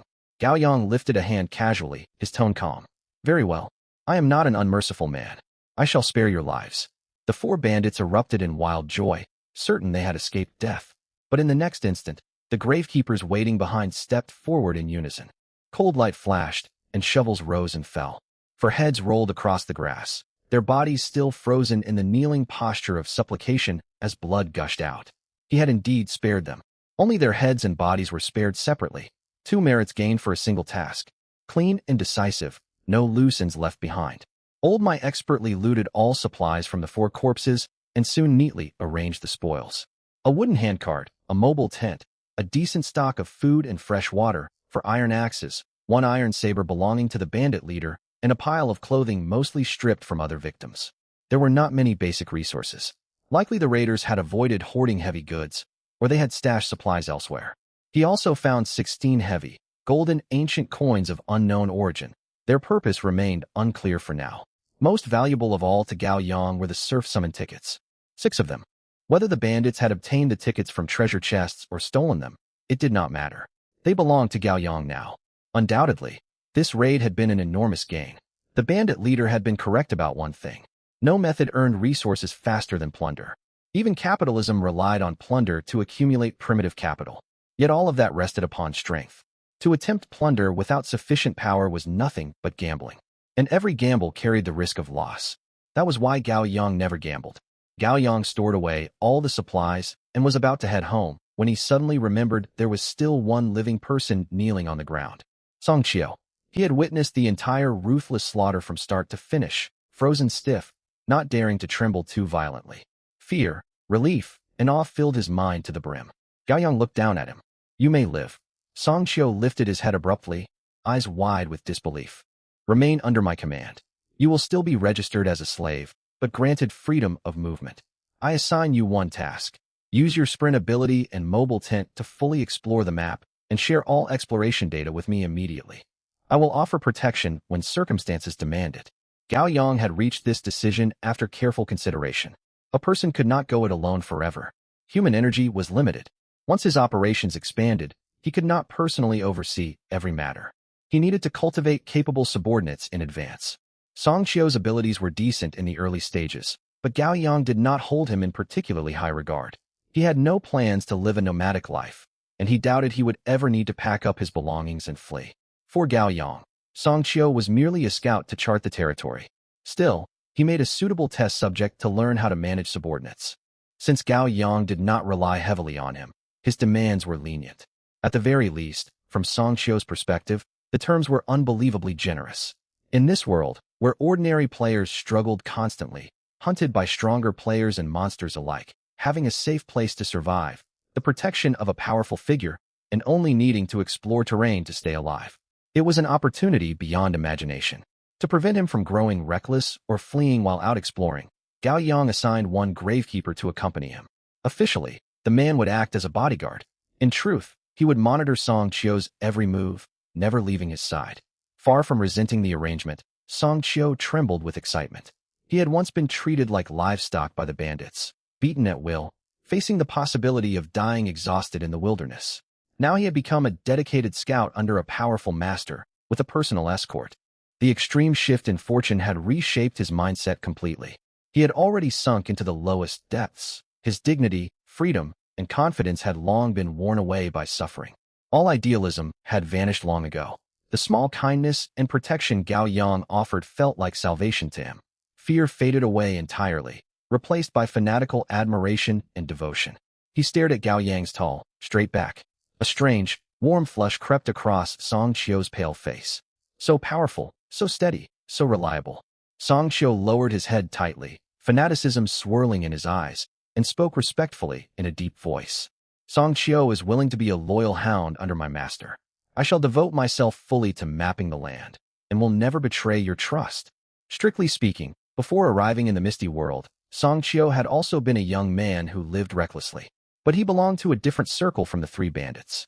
Before entering this world, those three rode modified motorcycles to race and stir up trouble, relying on their families and scrapping mobile parts for cash, the old school type. Song Qiu was part of the newer generation. He wanted nothing to do with them. He also rode an electric motorcycle, yet he never disturbed others, only chasing speed on empty late-night streets. He always disposed of his waste properly and never created trouble for sanitation workers. When short of money, he worked grueling shifts delivering takeout. Once he earned enough, he enjoyed himself until his funds ran dry, then returned to work. He relied solely on himself. So when Gao Yang, seeing how worn down Song Qiu was by the bandits and worried he would collapse, offered to provide supplies so he could rest before setting out, Song Qiu refused firmly after eating a black bread ration. There is no need to worry about me, master. I once marched non-stop for an entire day with nothing but a pastry and a carton of milk. I am still capable of the same now. With that, he set off to complete his master's mission. He carried the tent himself, refusing to let the accompanying gravekeeper bear the burden. Gao Yang was genuinely impressed. Even an ancient slave owner would shed tears of joy at such a low-maintenance subordinate. He watched Song Qiu walk toward the wilderness horizon with the gravekeeper. Gao Yang pulled out the 6 newly acquired surf summon tickets. As he tapped the parchment slips, they burst into flame, and figures materialized one after another. 6 tall, sturdy new gravekeepers holding iron shovels landed steadily, bowing their heads and awaiting orders. He tallied his forces. Old Mai plus the original 5 gravekeepers, reinforced by 6 new recruits, minus the one sent to follow Song Qiu. Excluding Old Mai, Gao Yang now commanded 10 gravekeepers, forming a complete squad of 10. Old Mai received a promotion to squad leader. With his manpower expanded, the sun sank fully beneath the wilderness, and dusk swept across the land. The group gathered all the spoils and pushed the wooden cart seized from the bandits back toward the wooden house. On the way, Gao Yang pondered his food supply. The size of his retinue had surged, and numbers would only keep growing. A larger population meant drastically higher daily food consumption. That day's hunt had yielded nearly 100 gene of rabbit meat alongside wild berries. Xie Yong had also messaged him on the global channel, hoping to continue purchasing food. After a moment's thought, Gao Yang turned down the trade. His own forces faced a critical food shortage. There was no surplus to sell to outsiders. Upon returning to the wooden house, the gravekeepers split into groups to light fires and tidy the courtyard. The campfire crackled, warm light filling the small building. Gao Yang took out the saber looted from the bandit leader and examined it carefully. It resembled the Type 65 cavalry saber, with a matte silver, smoothly polished scabbard. Gao Yang vaguely recalled someone mentioning drawing a saber when everyone first arrived in this world. That person must have been the bandit leader. He drew the blade. The steel gleamed sharply, thick and well, forged from high-quality modern metal. He tested its weight. The hilt fit perfectly in his palm. After a few practice swings, he grew fond of the weapon. He hung the cavalry saber at his waist, replacing his crude, original hand axe. Logging axes made poor combat weapons due to their excessive weight. Battle axes required longer shafts and thinner blades. In fact, balancing considerations meant combat axe heads were often thinner than the backs of swords. Their only advantages were low material cost and durability. The night passed peacefully. Dawn broke the next morning. Gao Yang retrieved clean well water obtained through player trades to wash himself. Fresh, drinkable well water was among the most precious commodities in the arid, misty wilderness. Many low-ranking players rationed murky, muddy water. Others would burn with envy if they saw him wasting clean well water to wash his face. Gao Yang never deprived himself when resources were available. After wiping his face, he found the 10 gravekeepers fully armed and lined up in the courtyard, waiting for orders. Just then, jingle, jingle, a continuous, clear ringing of copper bells drifted into the wooden house on the wind. Gao Yang frowned sharply. If this were the wilderness of his old world, the sound might mean ordinary travelers. Hearing such noise in the misty world was another matter entirely. He signaled the gravekeepers, who had been ready to move, to fall silent. He slung his horn bow over his shoulder and climbed onto the wooden roof using a triangular ladder built the previous night. After dealing with the bandits, he had not rested. He led the gravekeepers to reinforce the wooden house. Damaged fences were repaired, and an extra layer of planks was nailed to the walls. He carved an openable arrow slit beside the roof, alongside a tiny observation hole barely thicker than chopsticks. From outside, it was impossible to spot, yet someone peering through could survey the yard. Gao Yang pressed his eye to the hole and looked out. Several dozen paces from the house, a strange caravan had come to a halt. At first glance, it looked like a standard trade convoy. Several armed guards formed the vanguard. A finely dressed leader stood at the center, and 3 large covered wooden carts waited behind. Yet the appearance of the group defied all logic.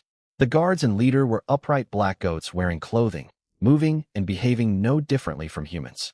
Pulling the carts were giant black goats, nearly the size of rhinoceroses. The bell sound came from a copper bell clutched in the claw of the caravan leader, apparently taken from one of the draft beasts. The elegantly dressed goat, human, lifted its claw, which possessed separate fingers like a human's, and waved repeatedly toward the wooden house. It was signaling the occupant to come out for negotiations. Its gesture was meant to convey friendliness, yet its appearance made the sight eerie. The 10 gravekeepers tightened their grips on their shovels, waiting for the order to charge and surround the strangers. Gao Yang knocked an arrow on his bowstring and activated the system's detection ability on the distant goat, human. Black goat caravan leader, rank, unclassified race, Godlike faction, lawful evil combat power, 5 SAN value. Cannot be detected without special items traits. Description: an outcast among the goat folk, claiming to follow a mysterious entity. Though tainted by faint dark energy, it is merely a middleman trader. It tracks the scent of gold. If a trade cannot be struck, it will resort to alternative methods to seize your gold. System note: beware.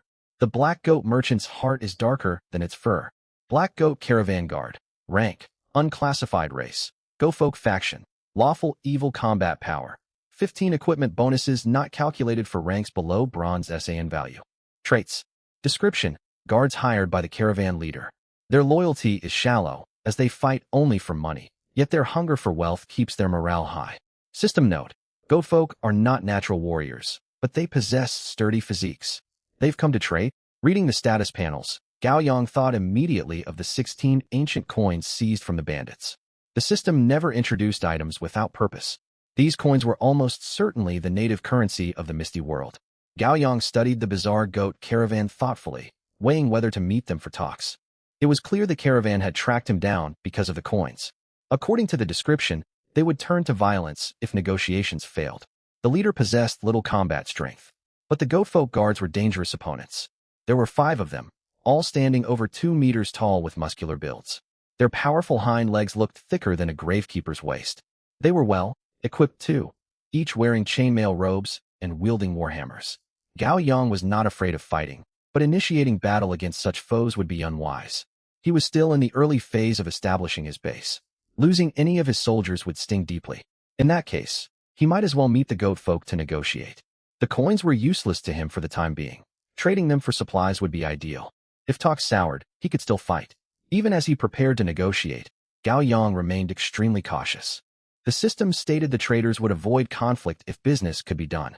Still, they belonged to an evil faction. What if the system's description concealed a catch? Misjudging intentions in the misty world could lead to far worse consequences than minor inconveniences. If negotiations fell apart, Gao Yang might end up as the decoration on the goat folk's trophy shelf. To safely test their intentions, Gao Yang devised a ruse and swapped identities.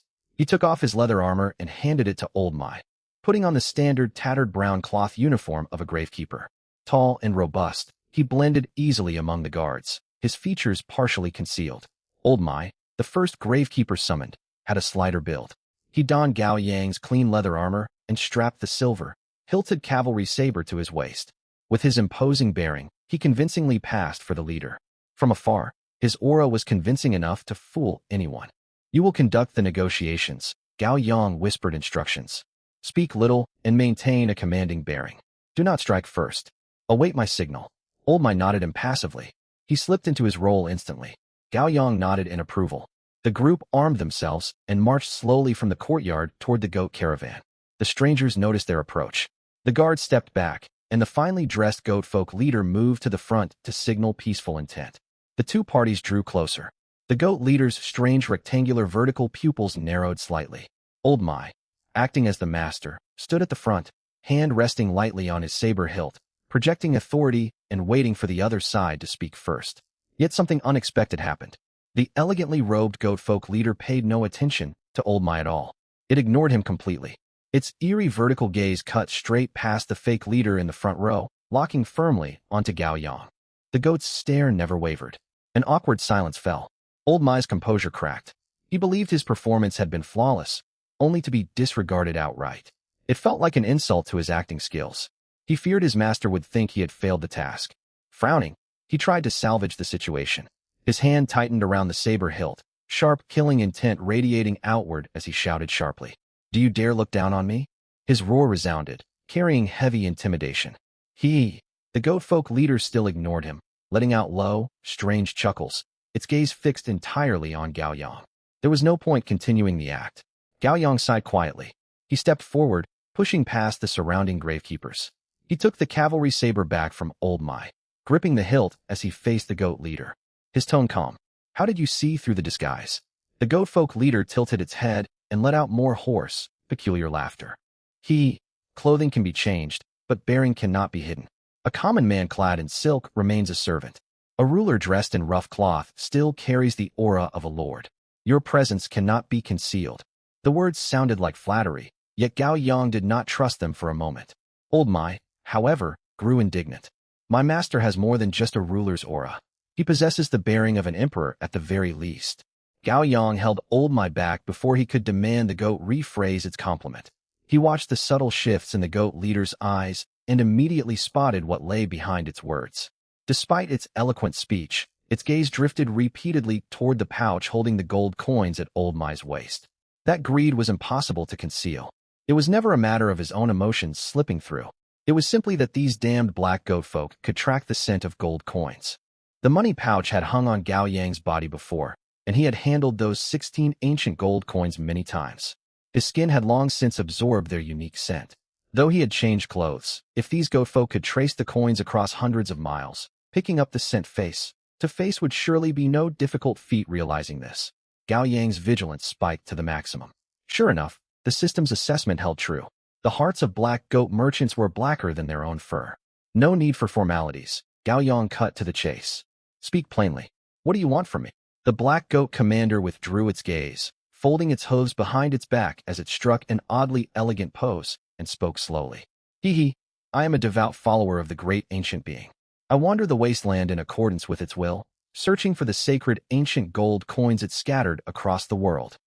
As it spoke, its eyes kept sweeping over Gao Yang's frame, greed plain for all to see.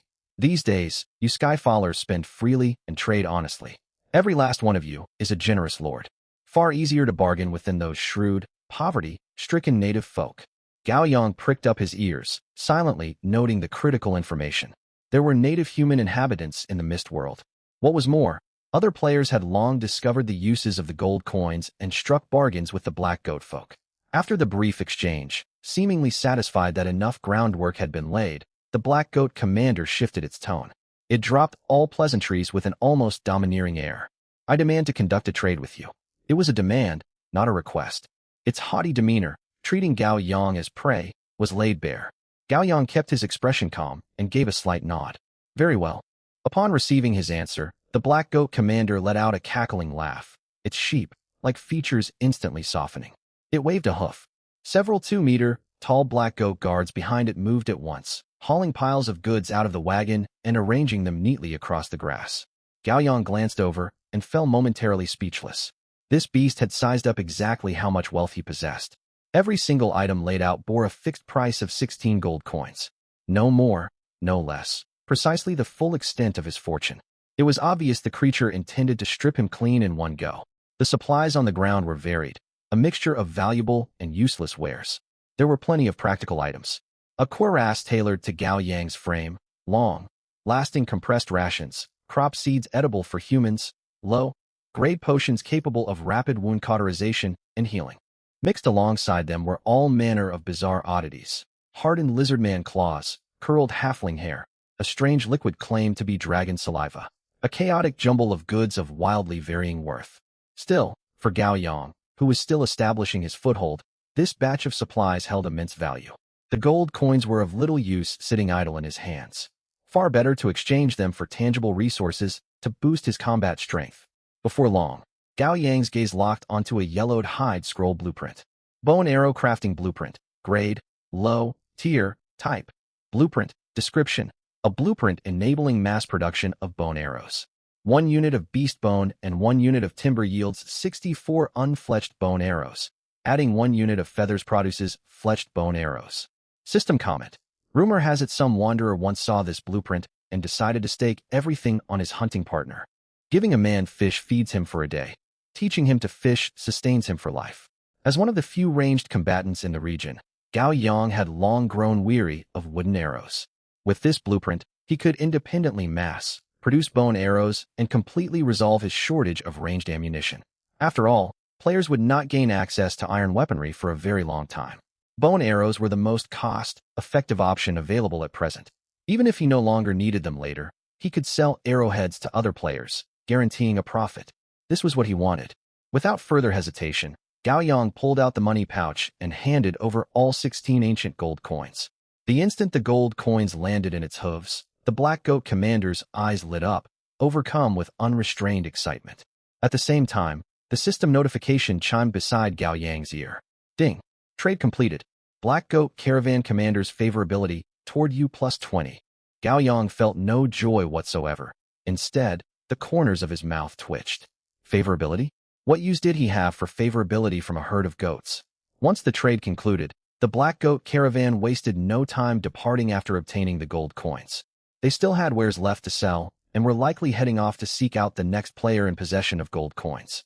Gao Yang now held the bone arrow crafting blueprint in his grasp. Over the following days, large-scale production unfolded within his territory. The small wooden lodge entered a seamless positive cycle, taking shape as a primitive workshop. The burial squad discovered several more hunting grounds. All members mobilized to hunt, bringing back massive quantities of beast carcasses each day. Some of the fresh meat was dehydrated and dried to stockpile durable jerky. Some was listed directly on the trade channel. Any scraps that failed to sell were offloaded cheaply to Xieyong. Beast bones were collected uniformly and processed into standardized bone arrows in bulk according to the blueprint. Hides were tanned and dried, then cut into simple leather armor and warm robes. Within a matter of days, 5 new buriers were summoned to the territory. Gao Yang had not seized the summoning scrolls for these 5 by force. He had acquired them through trade. This marked another milestone. His territory had matured, generating growing surplus resources. He now commanded more than a dozen warriors. Far from facing food shortages, every fighter wore well-fitted hair, hide armor, This pushed their combat power to new heights. A new storage hut had been built beside the wooden lodge. It was filled to the brim with jerky, berries, bone materials, and hides. The stockpile could sustain all his forces for half a month. As Gao Yang continued selling large volumes of beast meat, his reputation spread widely among the player base. Word had almost certainly leaked from someone within the Buki Alliance. Legends began circulating across the chat channel about Gao Yang's peerless archery. His unerring aim, tales of him shooting rabbits dead from 800 paces. The story spread and grew more exaggerated with each retelling. Some playful player fond of online games started a running joke, dubbing him a ridiculous title, the greatest archer of the wasteland. It began as nothing more than casual banter, yet the nickname stuck and spread rapidly. Later, players who replayed recorded footage realized Gao Yang was the one who had eliminated the infamous gang of bandits roaming the wasteland.